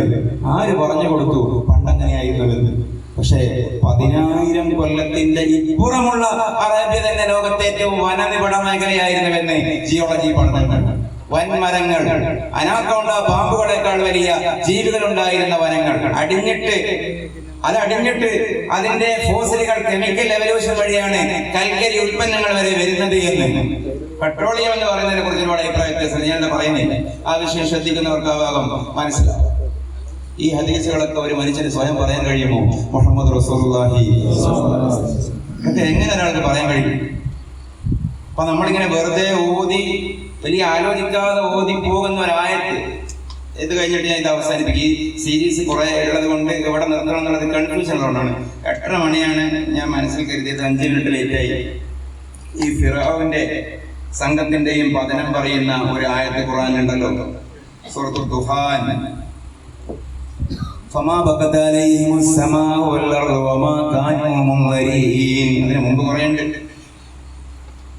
വതറുക്കിൽ ബഹ്റ റഹവാ ഇന്നഹും ജുന്ദും മുഗ്റഖൂൻ കം തറകൂ മിൻ ജന്നാതിൻ വഅയൂൻ വസുറൂഇൻ വമഖാമിൻ കരീം വനഅമതിൻ കാനൂ ഫീഹാ ഫാഖിഹീൻ കദാലിക വഅറഫ്നാഹാ ഖൗമൻ ആഖരീൻ ഫമാ ബഖത അലൈഹിമുസ് സമാഉ വൽ അർദു വമാ കാനൂ മുൻദരീൻ. ഫിറഔൻ സംഘവും റെഡ് സീൽ മുക്കി കൊല്ലപ്പെട്ടു. ഈ ആയത്തിന്റെ അവസാന ഭാഗത്ത് ഖുർആൻ പറയുന്നു, ഫമാ ബഖത് അലൈഹിമുസ് സമാഉ വൽ അർദ്. ആകാശവും കരഞ്ഞില്ല, ഭൂമിയും കരഞ്ഞില്ല. വമാ കാനൂ മുൻദരീൻ, അവർ കാത്തിരിക്കപ്പെടുകയും ചെയ്തില്ല. ഞാൻ ഈ സംവാദത്തിന് വേണ്ടി ഒരുങ്ങുന്ന ഭാഗത്ത് എന്നെ കൂടുതൽ കൗതുകപ്പെടുത്തിയ ഒരു ഭാഗമാണ്. ഇപ്പൊ ഈജിപ്തിലെ പിരമിഡുകൾ, ആ പിരമിഡുകൾ ഈ കാലപ്പഴക്കം കൊണ്ടൊക്കെ ഇടക്കിടക്ക് തകരും, സ്വാഭാവികമാണ്. അപ്പൊ അതിന്റെ അകത്ത് നിന്ന് ഈ മമ്മികൾ, ആ ബോക്സ് പുറത്തെടുക്കപ്പെടും. അപ്പൊ അതിൽ പഴയകാലത്ത് ഈജിപ്തിലെ രാജാക്കന്മാരുടെ ഡെഡ് ബോഡീസ്, അവരുപയോഗിച്ച വസ്ത്രങ്ങൾ, അവരെ കുറിച്ച് പറയുന്ന താളിയോല സ്ക്രിപ്റ്റുകൾ ഒക്കെ ഉണ്ടാവും. അതിൽ നിന്ന് ആ സ്ക്രിപ്റ്റുകൾ പിന്നീട് ഈജിപ്ഷ്യൻ ഭാഷ നമുക്കറിയാം ഹീറോഗ്ലിഫിക് ചിഹ്നങ്ങളാണ്. ചിഹ്നത്തിന്റെ ഉള്ളിൽ നമ്മൾ കട്ട കളിക്കുന്ന കട്ട പോലെ കുറെ കുത്തും കോമയും കുറികളൊക്കെ ഹീറോഗ്ലിഫിക് ലാംഗ്വേജ് എന്ന് പറയും. അതിന് ഇംഗ്ലീഷിലേക്ക് മൊഴിമാറ്റം നടത്തുന്ന ഒരു ആർക്കിയോളജിക്കൽ റീഡിംഗ് ശ്രമങ്ങൾ ലോകത്ത് വളരെ സജീവമാണ്. കുറെ ഇന്റർമീഡിയറ്റ് ഭാഷകളിലേക്ക് ആദ്യം മാറ്റും, വലിയ സാഹസമാണ്, പിന്നെ ഇംഗ്ലീഷിലേക്ക് മാറ്റും. ഞാൻ ഈ പറയുന്ന ഈ ആയത്തിനെ എന്റെ ഓർമ്മ ശരിയാണെങ്കിൽ മൊഴിമാറ്റം ചെയ്ത ആർക്കിയോളജിസ്റ്റിന്റെ പേര് പോൾ റാവറ്റ. നമ്മൾ ഗൂഗിൾ ചെയ്താൽ മതി, pyramid utterance 253, pyramid utterance 553, verse number 1365. എന്താ അതിൽ പറയുന്നത്? ഈ കണ്ടെത്തപ്പെട്ട ഒരു ബോക്സിൽ നിന്ന് വായിക്കപ്പെട്ട താളിയോല, ഈ ഫിറോൻ നമ്മൾ പറയുന്ന ഈ ഫിറോൻ, മൂസാ നബിയുടെ ഓപ്പണന്റായ ഫിറോൻ വംശാവലിയുടെ രാജവംശത്തിന്റെ പേരാണ് ഫിറോൻ. അദ്ദേഹത്തിന്റെ ഔദ്യോഗിക പേര് റംസീസ് എന്നാണ്, റംസീസ് രണ്ടാമൻ. അദ്ദേഹത്തിന്റെ ചരിത്രത്തിലെ പേര് ഓസിമാൻഡിയോസ്. ഈ ഓസിമാൻഡിയോസിനോട് കൊട്ടാര കവികൾ പറഞ്ഞ ഒരു ഭാഗമാണ് ആ താളിയോലയിലുള്ളത്. ആ വരി ഇതാണ്: The sky weeps for thee, the earth trembles for thee, the most awaited. അനുചോക്കു എന്താ പറയുന്നത്? മുഖസ്തുതി പറഞ്ഞ് കൈനിറയെ പൊന്നും പതക്കവും പാരിതോഷികവും കിട്ടും. അപ്പൊ ഫിറഔനോട് കൊട്ടാര കവികൾ പറയുകയാണ്, താങ്കൾ മരണപ്പെട്ടു വന്നിരിക്കട്ടെ, എന്നാൽ താങ്കൾക്ക് വേണ്ടി, നീ എന്ന് പറഞ്ഞ പഴയ ഇംഗ്ലീഷിൽ നീനാണ്, താങ്കൾക്ക് വേണ്ടി ആകാശം കരയും, താങ്കൾക്ക് വേണ്ടി ഭൂമി കരയും. പഴയ ഈജിപ്തർക്ക് വിശ്വാസമുണ്ട്, പ്രമുഖന്മാരും രാജാക്കന്മാരും മരണപ്പെട്ടാൽ അവർ കത്തിക്കില്ല, കുഴിച്ചിടില്ല, ദഹിപ്പിക്കില്ല. അവർ ഈ മമ്മി കൾച്ചർ തന്നെ കൊണ്ടുവരുന്നത്. അവരുടെ വിശ്വാസം ഒരു ഇത്ര ദിവസം ദൈവത്തോട് സംസാരിച്ചിട്ട് അവർ തിരിച്ചു വരുന്നുണ്ട്. അത് ഈജിപ്തർക്ക് ഏകദേശം ഈ ഇസ്രായേലി വംശജർക്ക് അത് ഇസ്ലാമിലേക്ക് വന്നിട്ടും ആ ഒരു സെന്റർ ഉണ്ടായിരുന്നു. ഇപ്പോ ഇസ്ലാമിലേക്ക് വന്ന യഹൂദ സമൂഹത്തിൽ നിന്ന് ഇസ്ലാമിലേക്ക് വന്ന സ്വഹാബികൾ, ചില അൻസാറുകൾ റസൂലുള്ളാഹി വഫാത്തായപ്പോൾ പറയുന്നുണ്ട്, ഖബറടക്കല്ല, മൂസ അലൈഹിസ്സലാം അല്ലാഹുവിനോട് സംസാരിച്ചിട്ട് വന്ന പോലെ റസൂലുള്ളാഹിയും സംസാരിച്ചിട്ട് വരും. അത് പഴയ ഈജിപ്ഷ്യൻ വിശ്വാസമാണ്. ആ വിശ്വാസത്തിന്റെ സ്വാധീനമാണ്. ആ വിശ്വാസം കൊണ്ടാണ് അവർ മമ്മി ഉണ്ടാക്കിയത്. ആ മമ്മി തുറന്നു നോക്കുമ്പോൾ അതിലുള്ളതത്രേ ഇത്. ഫിറഔനോട് പറഞ്ഞു, ആകാശം കരയും, ഭൂമി കരയും, കാത്തിരിക്കപ്പെടും. ആ സംഭവത്തെ ഉദ്ധരിച്ചുകൊണ്ട് 1600 കൊല്ലത്തിന് ശേഷം ഇതൊന്നും അറിയാതെ, പിരമിഡ് തകരാതെ, താളിയോല വായിക്കപ്പെടാതെ, ഹീറോഗ്ലിഫിക് ലാംഗ്വേജ് ഇംഗ്ലീഷിലേക്ക് മൊഴിമാറ്റം ചെയ്യപ്പെടാതെ, അള്ളാഹുവിന്റെ റസൂൽ വഹീ മുഖേന അറബികളോട്, യഹൂദരോട്, മക്ക മദീനക്കാരോട്, ലോകത്തോട് സംസാരിക്കുകയാണ്. മുഹമ്മദ് റസൂലുള്ളാഹി സ്വല്ലല്ലാഹു അലൈഹി വസല്ലം ഫിറഔനും സംഘവും മുക്കി നശിപ്പിക്കപ്പെട്ടപ്പോൾ ഫമാ ബഖത് അലൈഹിമുസ് സമാ, പണ്ട് കവികൾ മുഖസ്തുതി പറഞ്ഞതുപോലെ ഒരാകാശവും കരഞ്ഞില്ല കേട്ടോ. വൽ അർളു, കവികൾ മുഖസ്തുതി പറഞ്ഞതുപോലെ ഭൂമിയും കരഞ്ഞില്ല. വമാ കാന മുൻദരീൻ, കവികൾ മുഖസ്തുതി പറഞ്ഞതുപോലെ ഒരു ഈച്ചയും പൂച്ചയും തിരിച്ചു വരാൻ കാത്തിരുന്നുമില്ല എന്ന് മുഹമ്മദ് റസൂലുള്ളാഹി സ്വല്ലല്ലാഹു അലൈഹി വസല്ലം ഓതിക്കൊടുക്കുകയാണ്. ഞാൻ ഈ ഭാഗത്തിൽ പറഞ്ഞെന്ന് വെച്ചാൽ ഇത് മനസ്സിലാക്കാൻ ഭാഗ്യമുണ്ടായത് 2020കളിലുള്ള നമുക്കാണ്. അന്ത്യനാള് വരെ റസൂലുള്ളാഹിന്റെ സത്യസന്ധതയും റസൂലുള്ളാഹി സ്വല്ലല്ലാഹു അലൈഹി വസല്ലം അല്ലാഹുവിന്റെ ദൂതനാണെന്നുള്ള ദൃഷ്ടാന്തവും അത് ആദ്യത്തെ നൂറ്റാണ്ടിൽ തീരില്ല. ഖിയാമത്ത് നാൾ വരെയുള്ള മുഅ്മിനീങ്ങൾ എത്ര കാലം എവിടെയൊക്കെ ജീവിക്കുന്നു അവിടെ വരെ ഉണ്ടാവും. ഇപ്പോ പറയുമ്പോ എന്റെ സമാധാനത്തിന് ഒരു ഹദീസ് കൂടി, ഖിയാമത്ത് നാൾ വരെയുള്ള ഒരു ഉദാഹരണം പറയാം. ഖിയാമത്ത് നാൾ സംഭവിക്കുന്ന ഒരു വെള്ളിയാഴ്ച നട്ടുച്ചക്കാണ് എന്ന് ഹദീസിൽ കാണാം. ഞാനിങ്ങനെ ഓർത്തതാണ്. അപ്പൊ ഞാനൊരു സംഭവത്തിന് പോയപ്പോ അവിടെ നിന്ന് ഞാൻ എന്റെ ജീവിതത്തിൽ നേരിട്ടതിൽ ഒരുപക്ഷെ ഏറ്റവും സ്റ്റാൻഡേർഡ് ആയ ചോദ്യവും അതാണെന്നാണ് എന്റെ അഭിപ്രായം. നമ്മളൊന്ന് ആലോചിച്ചു പോയ ചോദ്യമല്ലേ നമുക്ക് ഏറ്റവും പാടുണ്ടാവുക. അപ്പൊ ഒരു കുട്ടി, എന്റെ ഒരു സഹോദരനോട് ചോദിച്ചിരുന്നു, ഭൂമി മുഴുവനും ലോകാവസാനം ഉണ്ടാകുമ്പോ എങ്ങനെയാണ് വെള്ളിയാഴ്ച നട്ടുച്ചക്ക് ഉണ്ടാവുക? കാരണം ടൈം സോണൊക്കെ വ്യത്യാസമാണല്ലോ. പക്ഷേ ആ ഒരു ഡിലമ്മ പോലും ലോകാവസാന കാലത്ത് ഒരു മുസ്ലിം അഭിമുഖീകരിക്കുകയാണെങ്കിൽ ആ പ്രശ്നം പോലും പരിഹൃതമാകും. കാരണം റസൂലുള്ളാഹി പറഞ്ഞിട്ടുണ്ട്, ലോകാവസാനം സംഭവിക്കുന്നതിന്റെ തൊട്ടു മുമ്പ് ഒരു കുഴിയിൽ നിന്നൊരു അഗ്നി പുറപ്പെടുകയും ഒരു പുകപടലം ലോകത്തുള്ള എല്ലാ മനുഷ്യരെയും ഒരു മൈതാനത്തേക്ക് ഒരുമിച്ച് കൂട്ടുകയും ചെയ്യും. അതിൽ വെച്ച് മുഅ്മിനീങ്ങളായ ആളുകളെ ഒരു ഇളങ്കാറ്റ് വന്ന് ബാധിക്കുകയും സുഗന്ധമുള്ള ഇളങ്കാറ്റേറ്റ് അവർ മരണപ്പെട്ട് വീഴുകയും ചെയ്യും. ആ സന്ദർഭത്തിൽ അല്ലാഹ് എന്ന് പറയുന്ന ഒരാൾ പോലും ആ പ്രദേശത്തുണ്ടാകുകയില്ല. ഇസ്രാഫീൽ ഊതും. അന്ത്യനാളിന്റെ തൊട്ടു മുമ്പ് ഭൂമിയിലുള്ള എല്ലാ മനുഷ്യരും ഒരു കേന്ദ്രത്തിലേക്ക്, ഒരു ടൈം സോണിലേക്ക് ഒരുമിച്ച് കൂടുമെന്ന് 1400 കൊല്ലം മുമ്പ് മുഹമ്മദ് റസൂലുള്ളാഹി അത്ര കൃത്യമായിട്ട് ആർക്കാ പറയാൻ കഴിയും. അപ്പോ അന്ന് സത്യത, ഇന്ന് സത്യത, എന്നുമേ സത്യത. അതിന്റെ പേരാണ് മുഹമ്മദ് റസൂലുള്ളാഹി സ്വല്ലല്ലാഹു അലൈഹി വസല്ലം. ഇതിന്റെ അവസാന ഭാഗം നമ്മുടെ വിഷയങ്ങളൊക്കെ സംസാരിക്കും. ഇതിന് മുമ്പായി നമ്മൾ ഈ വിശേഷാന്തമായി ഡിസ്കഷൻ നടത്തുന്നത്